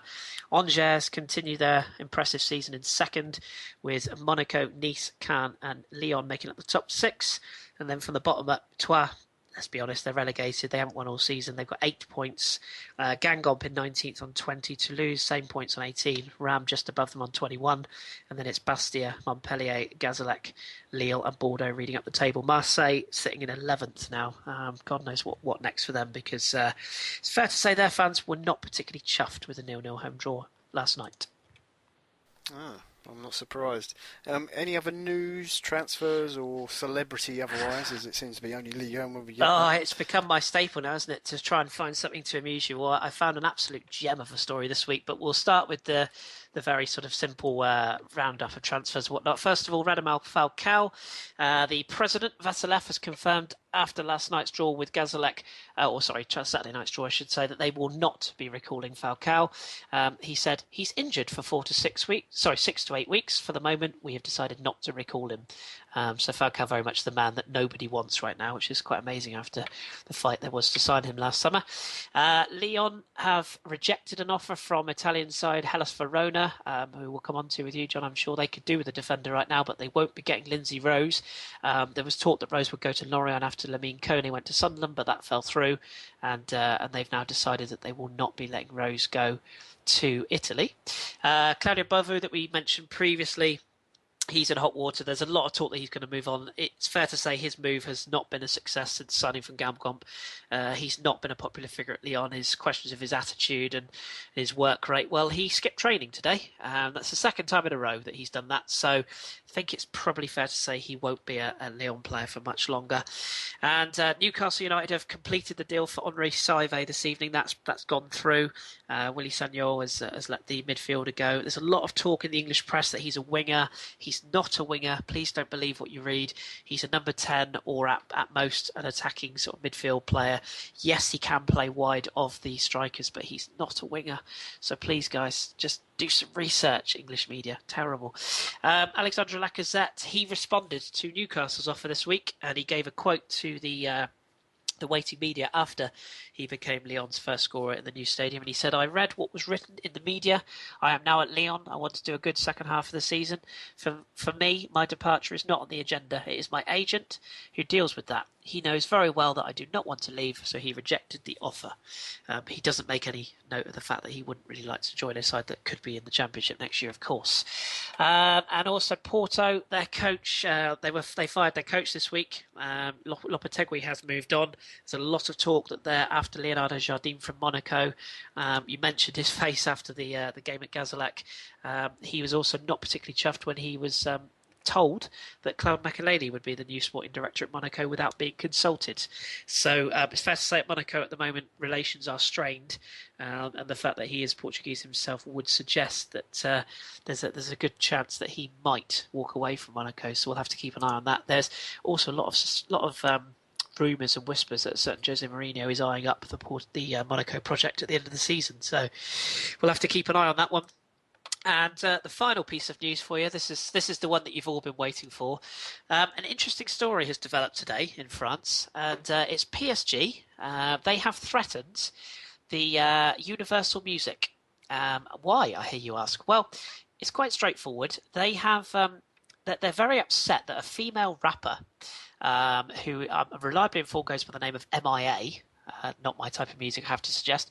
But during her most recent music video to the song called Borders, she is caught sporting a PSG away shirt, which normally you'd think would be great for PSG and getting their name out the world. The only slight issue is that she's changed the sponsor from Fly Emirates to Fly Pirates, sticking a P over the E and the M on the front of the shirt. And as you can probably imagine, PSG were not particularly chuffed when these images were leaked onto the internet, and they have since sent some very strongly worded letters from their communications department to the aforementioned music artist and indeed her label, and we'll await to see what happens. But the quote that came out is, it must be noticed that PSG's claim that they have won the European Cup was a little bit misleading. In the paperwork, it quotes that they are a European Cup winner, whereas what they have actually won is the UEFA Intertoto Cup and the Cup Winners' Cup in 1996. So maybe a little bit of their paperwork might be incorrect as well. But it's fair to say PSG were not particularly chuffed when these images were leaked. So there's your little bit of tabloid news for the week. From PSG. See, I'm not in any way going to count that because I have no idea who MIA is. I don't either. Not being a massive rap or hip hop fan, I have no idea. But I'm sure she's a lovely lady, and yes, the shirt looks beautiful with Fly Pirates on the front, but it's not particularly great for PSG or their sponsors. I have to take your word for it. Yeah, probably best. Final thing to mention before we move on: there are Coupe de la Ligue games coming up this week, and much like Tom was saying with the Copa del Rey, there's midweek games. There's the quarter-final stage in the Coupe de la Ligue this week, so we've got games, and Lorient are indeed one of those. They play away at Bordeaux. Toulouse host Marseille. Guingamp play Lille. PSG are home to Lyon in surely the tie of the week. And just one other game to pick out for the weekend's fixtures in Liga. Couldn't look anywhere else than the Rhône derby. St Etienne and Lyon on Sunday night. Bitter rivals. There's only 60 kilometres between the two sides. And in the last 24 games, Lyon have won 15 of those, and Etienne only 3. And there's been more than 3 goals a game on several occasions. So that should be one worth looking up. Oh, sounds good. Just quickly, actually, before we go, was it the Saint Etienne fans who trashed a wedding? Oh, it was Lyon. Lyon fans. Oh, that was it. Yeah. This was. Was it Lyon fans or wasn't it Saint Etienne fans who thought it was a Lyon fans you wedding? You might be right. I think it was you that way way around. round. Actually, you might be right. Unbelievable story. Either way, it was absolutely hilarious. So the basics of it is that the ultras. The ultras essentially went across to this wedding, and you know, the rumours were, like you say, that it was potentially a Lyon fan that was getting married. So they trashed the wedding, they trashed the reception, smashed everything up, and generally made complete asses of themselves, only to find out that it wasn't actually a Lyon fan at all. So they ruined the wedding for no apparent reason. He didn't even like football, did he? Had absolutely no interest in football at all. So I shouldn't laugh because it's terrible. It is. But these people were brought to justice, and they have all been given custodial sentences. So, yeah, it's kind of amusing, but equally a little bit of a shame as well. So, yeah, there you go, ultras, everybody. Not good at all. But that draws a line under all things French this week. So, as always, if you've got any questions, ping them my way. I'll do my best to answer them. But I'm going to segue back across to you now, John, and we'll have a look at what's going on as we have a chat about this week's Serie A.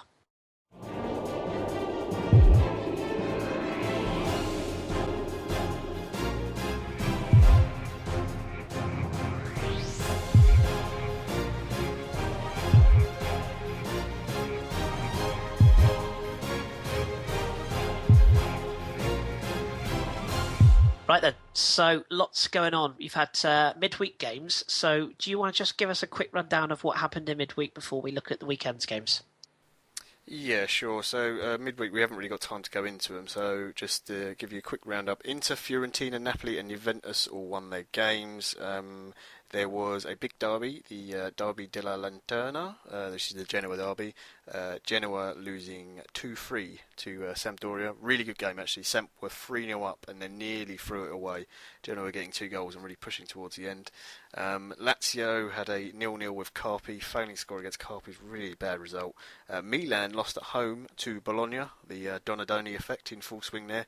And good old Roma, trust them, they threw away a 2-0 lead to draw 3-3 with the Flying Donkeys Chievo. So that's quite an amusing result. Well, obviously not if you're a Roma fan. But yeah, that was midweek. But if you can, it's worth catching the highlights from some of those games because there was some really good goals. But yeah, apologies, we can't go into them into more detail because we've got a full fixture list from this weekend to talk about as well. So, should we start with Roma Milan, Kris? Do you want to start there? Yes, indeed. Let's start with Milan Roma. Sorry, I was briefly caught on the mute button there. Yes, so this game now, this is kind of the battle of who might lose their job first. Would that be fair to say? Yeah, pretty much. It was Garcia and Mihajlovic both under huge pressure, and it finished 1-1, which weirdly actually kept, as we speak, has kept both men in their job. That could possibly change at any minute, to be perfectly honest. It started really well for Roma. Early opening goal from Rudiger, nice set-piece play from Pjanic. And Roma really pulled on the pressure. Even before that, Gigi Donnarumma was put in difficult situations and had to pull off some great saves to keep Milan in the game. But then second half it all switched the other way and Milan were much the better side. A player who I know you really like, Kris, Kuchka, scored from a nice Honda cross. He should have actually got the winner really. He missed an absolute sitter in the game. As I say, Milan finished much better. And as usual, the boos, or has been usual this season, the boos are ringing out around the Olimpico. So not great news for Garcia. As we say, he's got his job at the moment, but it's really more a case of when than if. And Mihajlovic, he's possibly got an out, which I will mention a bit later, but he's under just as much pressure. Yeah, the popular view seems to be of Roma that it's not so much when, as you say, it's if, but it's more about, is there a conflict between the board members about who to get in? Is that what's kind of holding this up?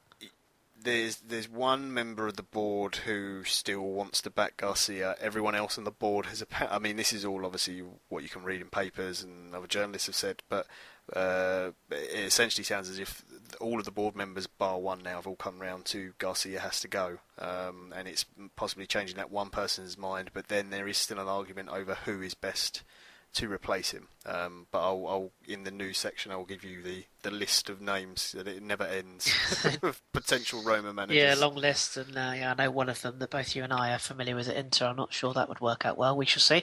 What about Fiorentina? Now, this game Saturday night, I tuned in to a little bit of this, and I think on paper and on current form, everyone expected Fiorentina to potentially run out winners of this game, and Lazio turned up and just did what nobody expected, didn't they?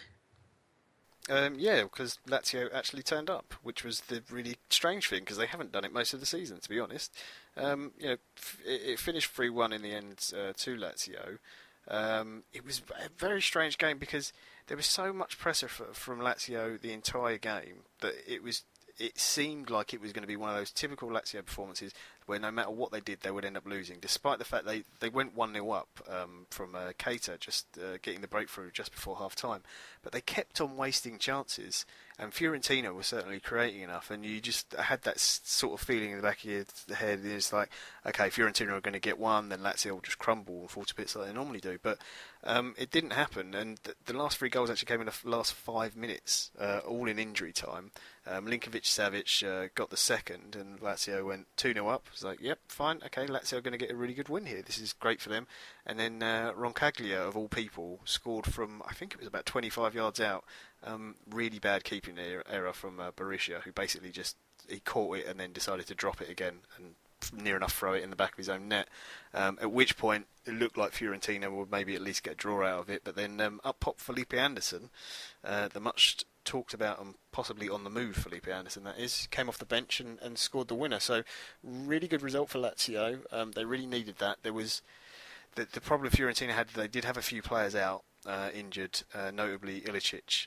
He did come on later in the game, but he was suffering from muscle fatigue. So there was also a few strange comments from Pioli at the end of the game saying that Fiorentina are having more doping tests than any other team, and that their games are always being played earlier in the week, so they get less time to rest. As if he's in some way trying to insinuate that the officials of Serie A do not want Fiorentina to win the league. Yeah. I'm not sure how much truth there is in that, but Italians are match fixing. We don't want to go down that. No, I saw his comments, and he said it's exactly that. He said it's almost like people are trying to put things in our way. It's a very, very strange comment, but more importantly, they just need to find their form. There's a lot of talk that Rossi's going to be moved on as well, which was also another one strange for me. And Milinkovic-Savic, he looks a player, by the way. He does indeed, yes. What about our beloved Inter? Everything was set up. We said before the winter break that it's the best chance they've had in years. That they were potentially going to grind these 1-0s out and fire their way to Serie A title. And what would you know? They go and lose at home 1-0 instead. Yeah, at home to Sassuolo, a great game to watch, despite the fact it was only one goal, and it came in the 95th minute, something like that. It was really, the game was all about Handanovic, and more than anyone else, probably Consigli in goal for Sassuolo. Just pulled off just a string of unbelievable saves in the game, and one in particular from Adam Ljajic. I have absolutely no idea how he got enough strength and stretched, and it was barely his fingertips, and he managed to push it a good couple of feet around the post. It's just fantastic goalkeeping. But great effort from both teams, and just neither of them could find the net until Miranda, who I put in my team of the half season, who'd been excellent for Inter, decided to... I'll put it nicely, I'll say fell on Defrel of Sassuolo. Some people have put it as wrestled in the very last minute, and gave Sassuolo a penalty and upstepped one of the youngsters of the year, Berardi, to put it away. But it's a great result for Sassuolo, but a real blow for Inter, because this would have kept them on top.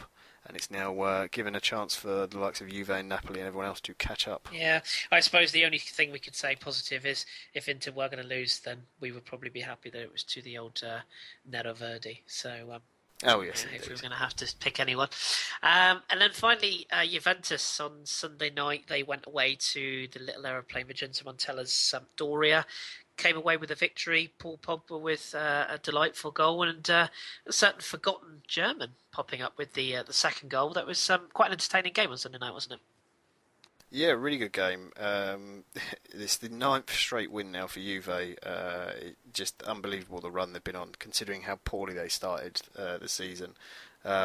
Great goal from Pogba. Just sort of took a long ball up from Chiellini and leaped in the air, level with a defender, sort of powerfully held off a defender whilst chesting the ball away from goal to sort of hit it on the reverse volley with his left foot. He almost scuffed it perfectly to put it in the bottom corner. It did a really good goal. And then Sami Khedira, of all people, popping up with a goal. Wonderful little through ball from Paulo Dybala.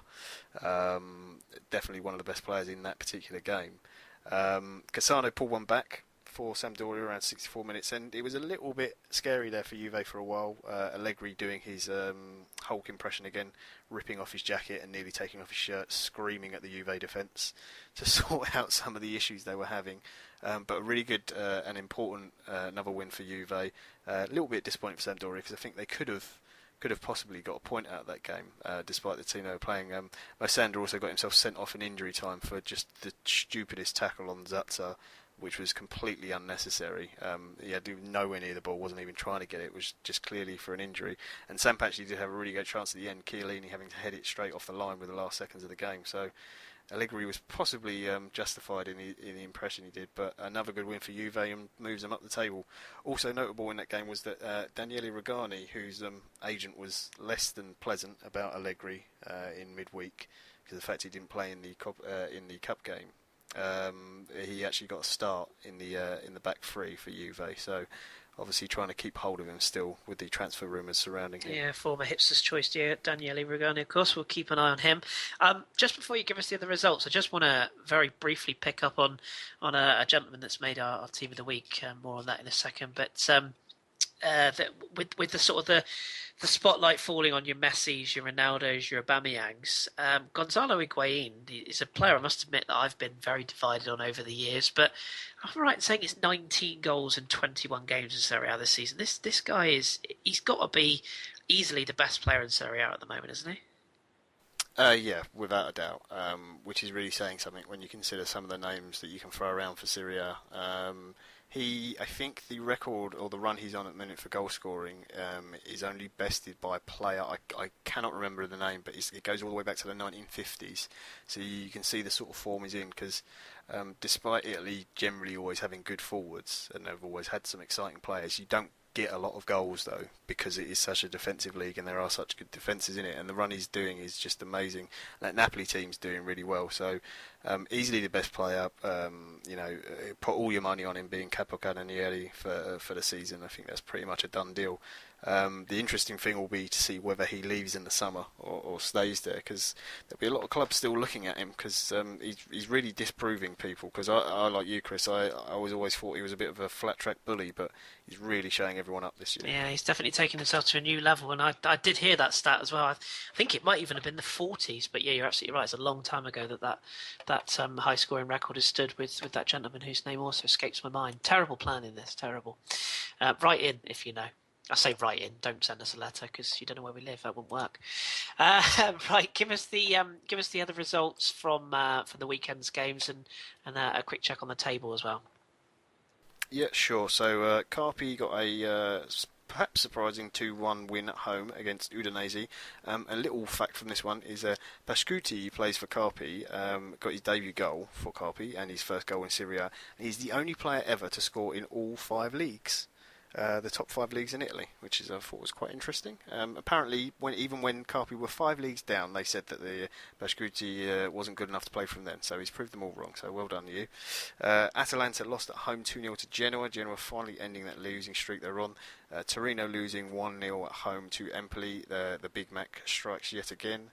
Poor old Verona, still without a win, losing at home 1-0 to Palermo, and Frosinone were punished by, as you said earlier, Gonzalo Higuain and all his friends. Napoli winning 5-1 there. There was an absolute stunner in this game as well from the much forgotten man, one of my favourites, Manolo Gabbiadini. Really, really good goal. Definitely worth looking that up. So that leaves the table as it stands now at the halfway point, and Napoli are now top on 41 points. Juventus second on 39, tied with Inter also on 39. Fiorentina in fourth on 38, and Roma back in fifth on 34. Sassuolo, unbelievable, up in sixth on 31. Down at the bottom, Verona, rock bottom, 8 points. Carpi on 14, Frosinone on 15, and a little bit of a gap separating those three from the rest, with Genoa on 19 and Palermo on 21. Little stat on the league actually as it stands. This is the first time Napoli have been winter champions, because this is the halfway point of the season now, is 19 games. And the last time they were winter champions was the last time they won a Scudetto, back in 1990. And apparently the last 12 winter champions have all gone on to win the league. So possibly good omens for Napoli. Yes, that's absolutely, and it's still a very interesting title race, because Juve are looking ominously good, but you just, I don't know, you just get the feeling that there's still a long way to go in this title race. We shall see. What's the fixture that stands out for you to keep an eye on this weekend? Well, there is one game midweek in the Coppa Italia. The rest of those are being played the week after, but the one midweek game is Milan against Carpi. It should be a fairly routine win for Milan, but you never know. And as for Syria at the weekend, I've picked out, it's kind of easy in Syria because they normally put the best game on, and it's the last game of the weekend. It's Milan at home again, and they're at home to Fiorentina. Which should be a really good game. But as always in Syria, lots of great games.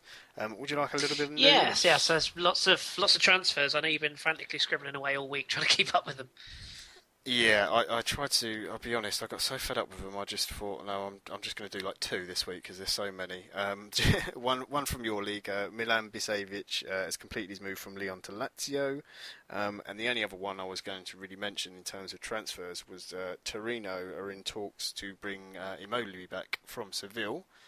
which would probably be a good move for him because he really needs to start playing again because he was in Italy's starting lineup, but he's since fallen right off the radar. There was one other signing that was done today. It was Bologna have signed Flaccari from Sassuolo. That is the 34-year-old striker. In terms of news, the Palermo president, Maurizio Zamparini, has confirmed that Ballardini is now out of Palermo. Slightly confusing situation there. Iachini, who was sacked earlier in the season, was going to come back in, but demanded money to spend on the team. He was told he wasn't going to get it, so he refused to take the job. So Ballardini was then told he could keep his job, but then he was basically found out that the squad aren't backing him and he doesn't want anything to do with them. So half of the players were sort of running the team the other day when they got the win. So the president said, okay, we don't need this manager. And Viviani, who is one of the coaches, is now going to be caretaker until the former Argentine winger Guillermo Barros Schelotto takes over at the end of the season. So if you understood any of that and managed to follow it, well done, because I'm completely confused as well. It's mad, isn't it? Yeah, but in other news and managerial stuff, it's the Roma job and who's on the list this week. The current favourite as of the last hour, obviously this is changing with every second at the moment, is actually Luciano Spalletti now.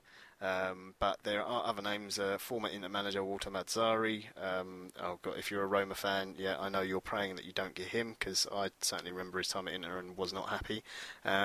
Interesting one is Marcelo Bielsa has been put in the frame now, and also the Chile national manager Jorge Sampaoli is also on the list of names. So just pick a name out of a hat because one of them is getting the Roma job at some point. I don't know who and I don't know when, but it's going to happen. Gary Monk, maybe. That's.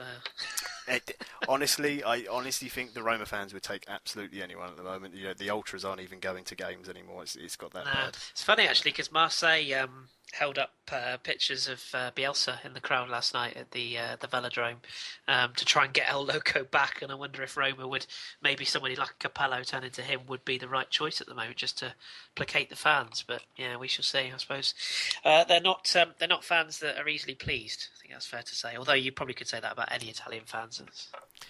That is very true. Yeah, plenty going on. Okay, well, we'll obviously keep across what happens next week in the ever-changing Serie A title race. So we'll leave Italian football there for this week. There's a very, very, very brief segment now for you, which is just a quick update from the rest of the world.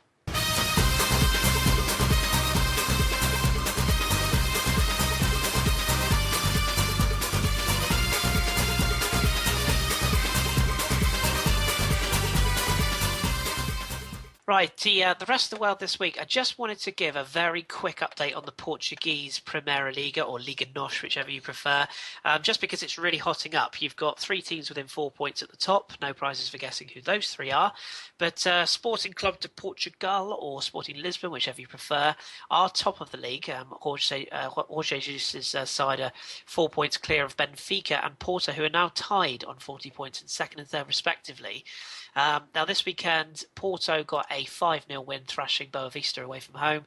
Braga actually were 2-0 up on Lisbon, Sporting Lisbon, but they came back to win 3-2 with a 90th minute goal from Isman Slimani, who's certainly turning heads of a lot of European scouts. 90th minute winner, and Sporting got the victory. And Benfica, they eventually got going in a very, very foggy match away at Nacional, and a hat-trick from Jonas, as well as a goal from Mitroglou, getting them a 4-1 victory. So it's really, really hotting up in Portugal at the moment as far as the title race goes, and it'll be really, really interesting when Porto get a new manager, when they play Benfica or indeed Sporting. It's definitely shaken up to be a really interesting title race, probably the closest outside of Serie A this season. So, and as I say, that's the top of the table. You've got Braga a fourth, Paços de Ferreira actually up to fifth, Rio Ave having a great season in sixth, and then at the bottom you've got Tondela, who are doomed, I think, on 8 points, as are probably Boa Vista, who are also in the relegation zone on 10 points, with Academica, União Madeira, and Moreirense in 14th. So it's an interesting league this year. It's a really interesting league, and if anybody wants to get in touch who's got some first-hand experience of watching the Portuguese league, please do, and we'll do a little segment with you. So that's just a quick update on all things Portugal, and that draws a line under European football for this week. So we shall move on then, and it's now time for another edition to our little Hipsters collection. It's this week's Hipster's Choice.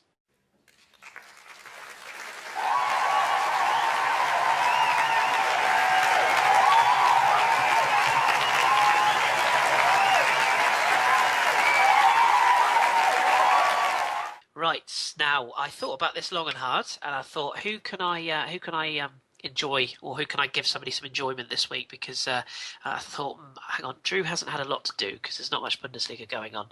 So I thought this week we'll take a trip to the Bundesliga. So this week's Hipster's Choice is Borussia Dortmund's Julian Weigl.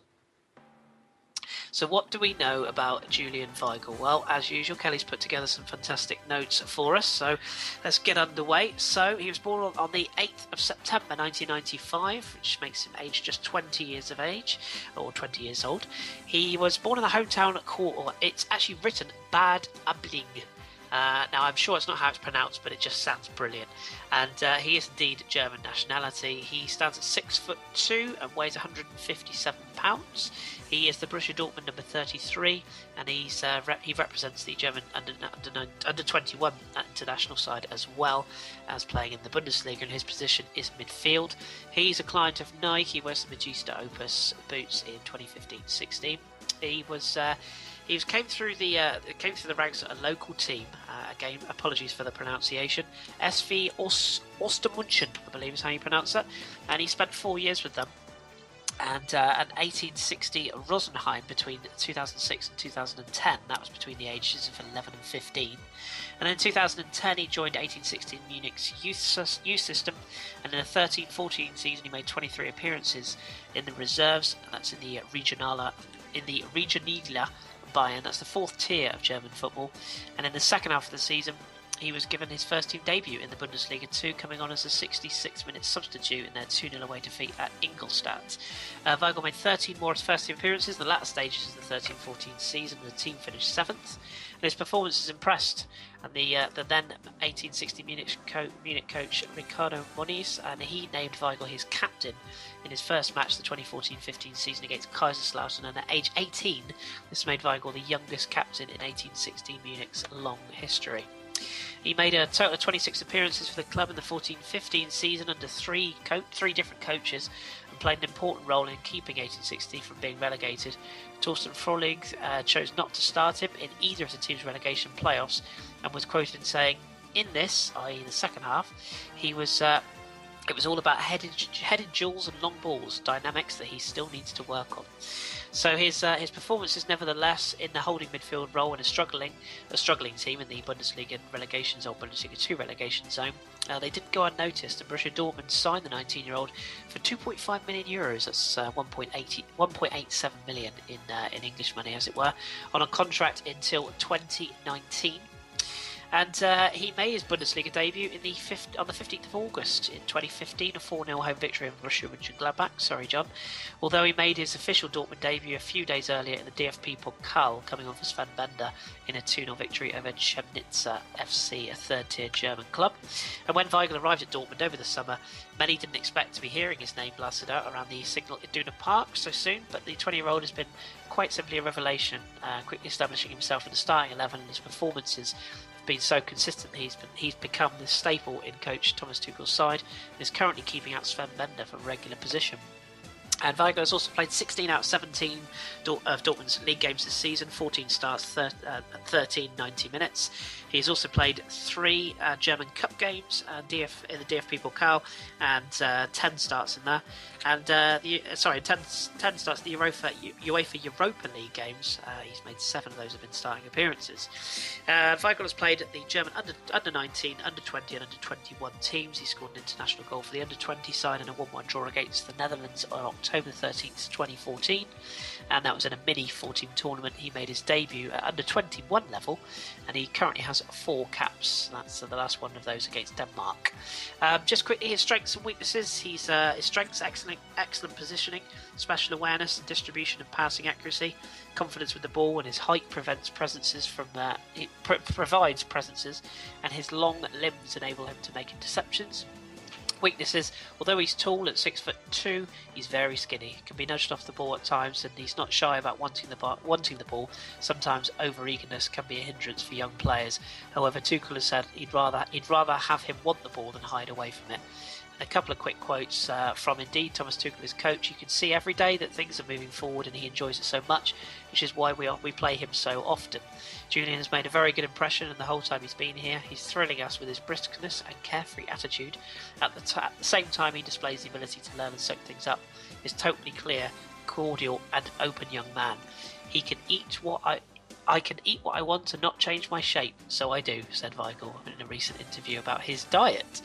And appearances, as we said, this season: 14 for Dortmund, 0 goals, but 0.5 key passes per game, 1 yellow card, 0.3 shots per game, pass success percentage of 92.1, which is actually third in the whole of the Bundesliga, 1.8 average tackles per game, 2.3 average interceptions, and 1.1 average clearances per game. And he's currently got a rating of 7.14, 44th best player in the Bundesliga according to WhoScored.com. So that's a bit of information. Obviously, I'm going to turn to you, Drew, because I know he's a player that you absolutely love. So tell the listeners a bit about what you've seen of him, what you make of him, and how far his career could go. Well, it's I obviously knew of him before. This you mentioned. I remember I talked to you the minute Dortmund signed him. I mentioned, I was like, "We got for Weigl. We just bought him or whatever," and I was excited about it. He's immensely mature for his age, and I think the comments that Kelly found and whatnot kind of pay homage to that. He's for someone his age, he's very mature both on and off the pitch. And that's something you want, especially in a midfielder. But he's flourished. I think it's been easier for him to flourish so quickly because Tuchel's brought that different style to Dortmund. After Klopp's left, Dortmund try to control possession more. They play a little bit more build-up than they do. They're not just that run-and-gun counter-attacking team they used to be that we've seen them, that they killed sides like us off in Champions League with, and that's why he's been he likes the ball, and so he settled so quickly because they play that style.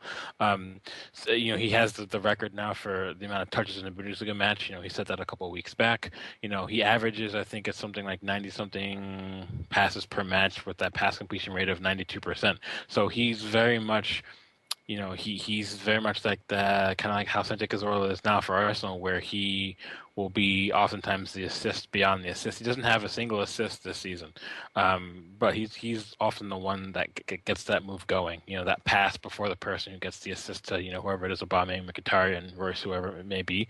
So he's just that calming presence in midfield, and from someone so young, that's brilliant. What you want to see.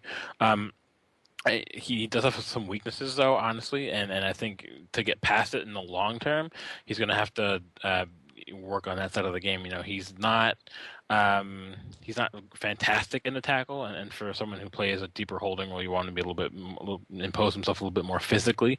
He's not that physical kind of player. So usually Dortmund have him with Gundogan or Gonzalo Castro in the midfield, so they sort of take up that physical role.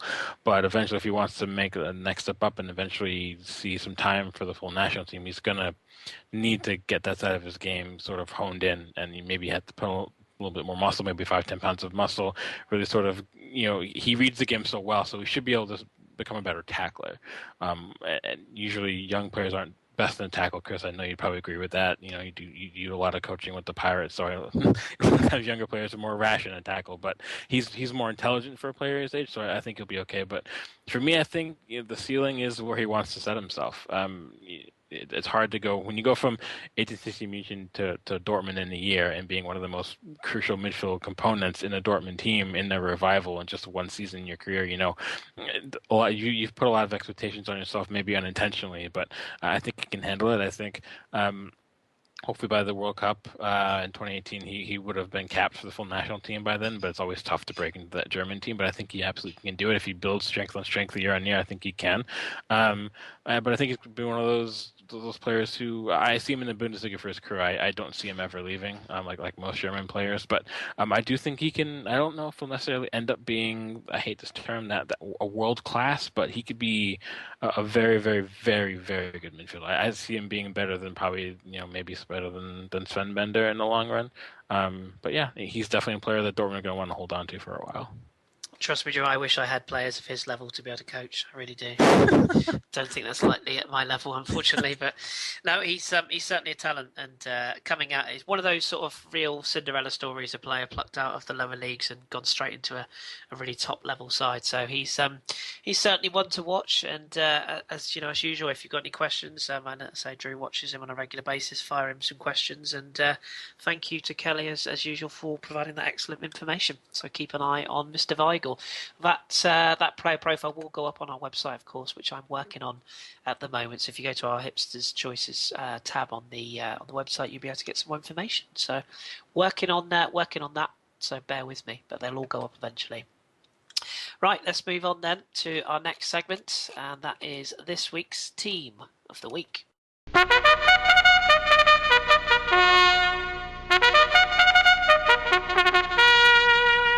Okay, usual format then. It's my opportunity to pick out a squad of players that have impressed this week, stick them into a team, and then get everybody to have their views on our Twitter account as to whether they agree or they disagree. So, going to cue the music. This week's Team of the Week then. So I've gone for a 4-3-3 formation, which is proving quite popular recently, just in a vague way of trying to get ourselves enough players into the side in a forward position, because it's always forwards. We'll start with the goalkeeper. John mentioned him earlier in the show. It was Sassuolo's goalkeeper Andrea Consigli. A series of stunning saves in the victory over Inter Milan at San Siro. At left back, I've gone with PSG's Maxwell. He's really up the strength of just a wonderful goal. A terrific volley against Bastia from the left-hand edge of the penalty area that just ripped into the net. Fantastic goal, very, very much worth looking up for that. Centre-back pair, I've gone with Francesco Acerbi. Joins Consigli as a Sassuolo representative this week. He was absolutely flawless at centre-back in the victory for Sas. And Jose Gimenez, or Jimenez, whichever you prefer, for Atletico Madrid. He was a rock in the 2-0 away win against Celta Vigo. Fabrizio Calciatore for Chievo. He assisted Pepe's winner, actually playing out of position at left back versus Bologna, so he gets into the side. Paul Pogba, couldn't leave him out, could we? He starts the midfield trio, scored a stunner and ran the midfield versus Samp in a 2-1 victory. And Sergi Roberto for Barcelona, he also gets his name onto the sheet. Mature, skilled and composed performer in the victory for Barca. Sergej Milinkovic-Savic, John and myself mentioned him earlier. He had a huge game for Lazio in their 3-1 victory at Fiorentina. Really, really vital, of course, in Lazio's push up the table. He's going to be vital. He's a huge talent. And then the front three. This is not bad as front threes go. Gareth Bale for Real Madrid bagged a treble in Zizou's first game for Real. And Gonzalo Higuain sits next to him. As I said earlier to John, probably the best striker, if not best player in Serie A right now. And those 19 goals in 21 games says it all. He was superb in Napoli's victory at Frosinone. And Lionel Messi, the newly crowned BallondOr winner of tonight, he's backed his brilliant best. A hat-trick versus Granada. He completes the starting 11. And to whip through the substitutes, we've got Carlos Martinez, who Tom mentioned earlier on, assisted both goals and hit the post versus Valencia in Sociedad's 2-0 victory. Danilo Pereira scored an outrageous backheel goal from a corner against Boa Vista from Porto. So I've broken the rules and put a Portuguese player into this week's substitutes bench. Clement Grenier for Lyon, 2 assists and just a superb performance really in Lyon's 4-1 victory over Troyes. And Cedric Bakambu for Villarreal, both goals in their win over Gijón, so he makes the bench also. Really breakout season for him. Jose Callahan, the Spanish international, assisting 2 goals for Napoli in that win over Frosinone. He also makes the grade this week, and he's certainly been showing some of his best form of recent weeks. Wissam Ben Yedder, we mentioned him in the French roundup, but a hat-trick in that really important 6-pointer against Rams, getting the points for Toulouse, so he makes the bench. And finally, I couldn't leave him out. As much as I wanted to pick diverse, and I've gone with Alexandre Lacazette, who becomes the first ever scorer in history at Lyon Stade de la Lumière. So he goes into the bench as the extra substitute. So that's this week's Team of the Week. And as always, if you agree, if you disagree, let us know. We shall be posting that on our Twitter page so people can have a look at that as normal. So let's move on to our final 2 segments then. And first of all, we're going to turn it over to our listeners. We get your questions answered in this week's Onion Bag.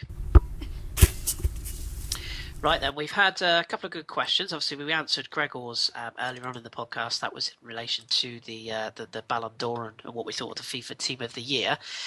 So I'm going to start with a question that comes in from Carl, who's at That London Guy, who's a friend of ours personally. He would like to know who would be in your Hipsters World 11. Now, I've changed this slightly, just in the interest of time, and I've asked my panelists to pick out one Hipster player from the past that they love. So let's start with Tom. Tom, who have you gone for? I've gone for a player that a lot of people would have heard of, but isn't a player that's considered a legend. Certainly not that case. I've gone for Matthew Jarvis. He currently plays for Norwich, but as a youngster, my dad, as a Gillingham supporter, got me a season ticket for Gillingham, and Matt Jarvis was one of the youth players. Well, I say youth, but one of the younger players at the team, and he was always the star and standout player of the team when I went to go see them. Played on the left wing. And stereotypically, he's got one of the best crosses in the Premier League, and he certainly had one of the best crosses back then. He then went on to play for Wolves, of which he got his one and only England cap, which is quite funny because when he moved on from Gillingham, the chairman said by the time he's 24, he's got the quality to play for England. And when he was 24, he got his England debut when he was playing for Wolves, as I said. So after that, he moved on to West Ham, and now finally he joined Norwich on loan, and now Norwich have made that a permanent deal in January for around, I think it was around 2.5 million. So yeah, not a legend in any case, but certainly one that I remember from my childhood, and one that's still playing now. How about you, John? Who have you gone for? Well, I was going to say Nedved, and then I was going to say Zanetti because you mentioned him because you thought I'd say that. So I got to mention those two without actually saying who I'm going to pick. So I'm going to cheat and say them two, and also Maradona because he played in Serie A as well. 3 into 1 doesn't go, but I'll let you off. Drew, who have you gone for? I went with Gabriel Batistuta, who I hope to God everyone's heard of at least slightly, even if you couldn't have seen him play. Just an interesting thing, I was reading up on him a little bit before, and he actually, the reason his no involvement in football post his playing career, he said that he prefers to play polo and golf because I don't like football, it's only my job. So it's interesting, someone with such talent that he had actually only did it because he was good at it, not because he loved it. But the fact that he had 56 goals and 78 appearances for Argentina, that's absolutely ridiculous. And John and you can both speak on how pivotal he was for Fiorentina, and even he did very well for Roma as well. So I loved him as a player. He was just fantastic to watch. I got to see him play for Fiorentina live once, and that was also excellent to see. So yeah, I got the privilege of seeing him knock Arsenal for 6 at Wembley many years ago. An absolute ripper of a volley, which was unfortunate, but a hell of a goal. So yeah, he lives long in the memory. And interesting, you should say he didn't enjoy football. I think was it. What's the Italian-Australian chap, John, that played in Serie A that said the same? I forget his name. Oh, God. You've completely done me Yeah, now. we'll come back to him. But the Italian... Oh, yeah, it's God. Yeah, Christian Vieri. Christian yeah. Vieri. There we go. I think he also said very similar, as did Mark Viduka, I seem to remember, saying that they weren't really that bothered about football. It was their job. So, yeah, interesting. Carl, just to complete the section, Freddie Edinburgh for me. Love him. Just love him. The tattoos, the hair, the style, the terrible dress sense, just everything about him. Loved him. Just what a man. What an absolute legend. Next question. This one is directed... Actually, I'm going to give this one to Tom because this one's a generic one, but as Arsenal fans, you'll be able to give an opinion. It comes from Chennai. She wants to know why is Wellington Silva still an Arsenal player? He was on loan at Bolton, of course. Just wants to know whether, is he really good enough, seeing as he's gone away for a work permit. He's been away from the club so much, and yet he's still here. What do you make of him? Yeah, such a modestly put question that was. Why is he still here? Probably because no one wanted to buy him. Honestly, as a lot of people know, we do our ABW radio, and John's a massive fan of Joel Campbell. And Wellington Silva is actually the perfect example of a player that John well sums up, in that he's a player that is from an age where we couldn't afford the best players, and so we made do with the players that we could get, and he fits into that category quite well. But personally, he will likely be sold. He spent time on loan at like the likes of Almeria and Ponferradina. That's how you pronounce it. Yeah, yeah. Yeah, and so he's done reasonably well there. Never been a great goal scorer, and at Bolton I saw him play against Eastleigh in the FA Cup, and he was very poor. He didn't really do anything. I mean, not many players could do anything, especially a Brazilian on that pitch. But certainly he should be doing better than he has been to be playing for Arsenal. And I don't think he has a future at the club personally. Nope. There you go, Chano. Just quickly on him. Apparently, he is well liked by a lot of Bolton fans, and he's quite exciting to watch. The times that I've seen him, he is very exciting and tricky, and can sort of run at people, and very very typical Brazilian, what you would think of. But yeah, I much like Tom said, I think he is of a different era of Arsenal player that perhaps we don't need anymore. Yeah, I think they're all fair comments. John, sticking with you, friend of the show, Ahmed, whose blog you can read now, it's on our website. He wants to know, as a casual obligated Roma fan due to my nationality, is Salah really that good in Italy? Yes, basically he is.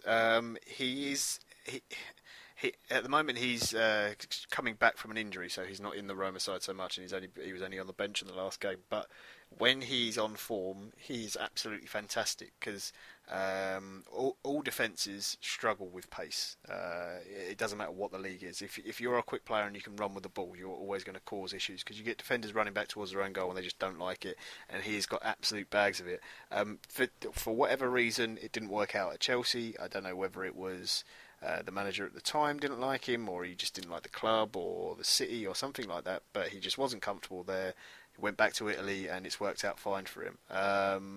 I think he's good enough to play in pretty much most leagues, to be honest, what I've seen. I don't particularly like him as a person. He hasn't got the greatest personality in the world. He's a little bit, perhaps, arrogant, but he's got undoubted quality, that's for sure. Yeah, fair enough. I must admit, I like watching him and Jovino at their pump. They're good value, at least. Question from Mark J. Boogie. He wants to know, to me, is Saive any good? Will he help save Newcastle? Short answer to this one, Mark. Yes, he's very good. He's physical. He's fairly quick off the turn. Decent skill. He has got an eye for goal. And I think he's quite underrated in his ability to set up others. He's quite a forward-thinking player, and he picks holes well. But will he save Newcastle? I've got to be honest. I think Newcastle need a lot more than just Henri Saive. Going after Lacazette is one thing. That they're doing the right thing by going after a forward because they need goals.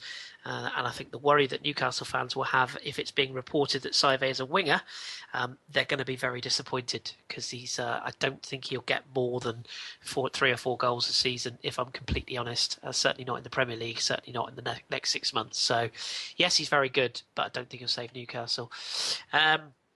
Quick one for another quick one for you, Tom. I'm going to give this to Sanchez Davis. Kind of messaged us. He's at MCarmay, and he said, "Is Jason, who's a friend of ours from ABW, gutted about Swansea going out in the FA Cup?" Now, I just wanted to bring up Swansea very quickly with you. There was the stories about John Joe Shelby offering out a fan in the car park after his performance, if you will. He's being linked with Newcastle. What do you make of Swansea and the fact they've gone for Alan Curtis? Do you think they're a club that are in serious worries of potentially going down this season after such a good season last year? Yeah, I do. I'm really worried about Swansea, and it's a club I really like as well because I love the way they used to play football. The likes of, I love Gylfi Sigurdsson, even as an Arsenal fan, he was a Spurs player. I really like Gylfi Sigurdsson as a player. I did like Gomes at the start of the season. He was prolific. And he just really hasn't hit the form that he had. Obviously, losing Bonnie was a massive loss to them. That lost them a lot of goals throughout the squad. They also lost Ben Davis to Tottenham. They've lost some key players, and Shelby actually used to be a bit of a linchpin in that side and a consistent player for them. A good pass of the ball, and he's got a good shot from distance as well. So it is strange what's happened to them. I can see why they've stuck with Curtis. I mean, they've had one manager transition. They probably want to just see it out to the end of the season and just write this season off completely and just keep safe if they can. Because to be honest, if you're looking at who's below you, you've got Aston Villa who are pretty much guaranteed to go down. Sunderland are close behind Swansea, it has to be said. But then you've got teams like Newcastle and Norwich and Bournemouth who they can compete with, and I think they can come above them because I think overall they have got more quality in their side. But it's really strange what's happened to them. They just need to get back to playing the way they used to. I think they need to bring some additions in this January window. It'll be very important to bring someone in, especially if they lose Shelvey, a playmaker in that midfield, or and probably a bit more physicality in the side as well, because that's really what you need when you're in a bit of a relegation scrap, just to pick up points. But I hope they stay up because I like Swansea. I like the kit. I like a lot of their players, and I just hope they stay up. Yeah, well said, well said. I should also correct myself. I said Shanai. I don't know why I said Shanai. It's Chanel Diane. So I do apologise, Chanel. Don't know why I just completely reworked your name then. So I do apologise. I'm sure she'll forgive me. Final question then. It's in the interest of time, I'm just going to ask you for. I know this is really, really tough, and I know it's really harsh to not get you to justify it, but one word answer, and it's a question. It's a brilliant question as well from our friend. From our friend Joseph Shaheen. He says, one for everyone. You have a slot behind a striker. Do you pick a prime Kaka or a prime Mesut Ozil? John? Kaka. Drew? Yeah, Kaka. Ooh, Tom? Ozil. And I've gone with Kaka as well. It's really tough, really, really tough. I think John made a point earlier on about just the goals maybe and the longevity. It's tough because I love Mesut, I really do, and I think he's got everything. I just slightly edge on the Brazilians. So. Yeah, but Kaka only played in Syria. I just like annoying people. It wasn't just Kaka could pop up anywhere on the pitch and be just as effective. Ozil's very, very central in his effectiveness. Kaka was brilliant everywhere, no matter the role. So that's probably why. Yeah, it's a tough one. It's a brilliant question, though. So thank you, thank you, Josine. So superb. Right, that's all the questions this week. One final thing, and then we'll leave you because we've had a very long episode tonight. So much to cover, as always. But this week's final section, we have the return of the Hipster Handshakes. Right, lots of Hipster Handshakes this week. People who want to get on our website. Again, if you're not familiar with this, basically tweet us the name of a team that you follow or a team that's close to your heart or close to where you live, and we will allocate that team to you by way of putting your name on our website along with the badge of the club in question. First person, a bit close to Tom, this one. This is Georgia Everett. She's at Georgia Ellen X or Kiss, whichever you prefer. She wants to claim Charlton Athletics, so Georgia, they are yours. Then we have got El Nino Mavaria, one of my favourite names on Twitter. He's at Touch of Alexis. He wants to claim Deportivo Colo Colo or Club Social y Deportivo Colo Colo to give them their full name, so they are yours. Wengerolic wants to claim Gangshu Evergrande. I think I'm right in saying Marcello Lippi. Managed once upon a time. Accidental Guna, friend of the pod. She's in Australia. Perth Glory for her, simply because they have a purple gorilla mascot. And what more reason could you want to have a team? Check, who's at Checky Nando's lad. Oh, crikey. What a brilliant name. I'm convinced people do this. It's a good job Danny isn't host, isn't it? FC Viscosina Jelava, I believe. Czech Republic First Division team. So if I've got that wrong, sorry, but you know, that's life. William Barker, I can do this one. At AFC WL Barker, FC Zurich. He's gone for. Dan. Cowie's old club. There you go. Dan _ AFC 90. Stan, he's gone for Benfica. Says loving the youth coming through. Good shout, that Dan. Ellis Mel, he tried to get Renford rejects, but because they weren't a real team, he's decided to go for Chiapas FC from a Mexican league, or the Liga MX, whichever you prefer. So he's got them. Clockend lad at Clockend _ lad. FK Austria Vienna has one for you, Tom. He's no. He's claimed that. And the final one, and this is probably the best, if anything, actually. We have got one from Jacques Joseph, who's at Tij Aquat, or TIJACQUOT. He's gone for Fika in the Haitian Premier Division. And he said you can't get more hipsters than that, and I can't argue with that. I presume it's pronounced Pika. It's certainly spelled Pica. So hopefully I've got that right. Haiti. Ooh. So that is full hipster. You really are going full hipster on there. Really is tickling my geographical mind.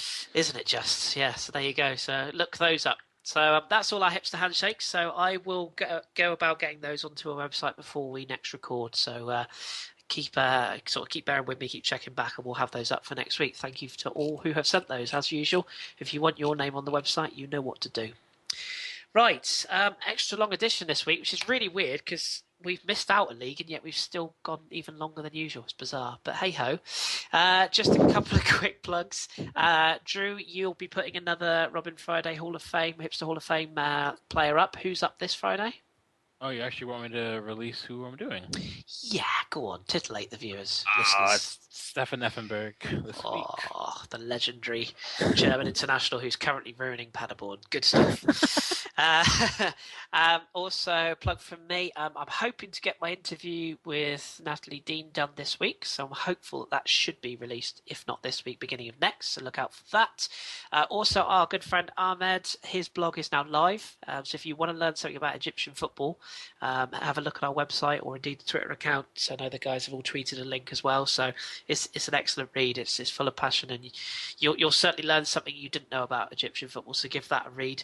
And as usual, our iTunes reviews or iTunes comments, YouTube likes, the more you guys click on those buttons, the more further afield we can reach. So please do give us an iTunes review or feel free to leave a comment under the video on YouTube if you like what we do, and keep sending us feedback. It's what makes us better.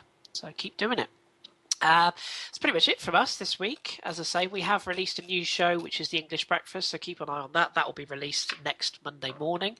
Myself and Danny will be joined by another guest this coming weekend, so tune in for that. But until then, I just want to thank my guests as usual. So thank you very much to John. Thank you. Thank you very much to Tom. No problem. And thank you very much to Drew. Thank you. And as we always say here at the Football Hipsters podcast, keep your beard strong and your glasses trendy. And we will speak to you next week.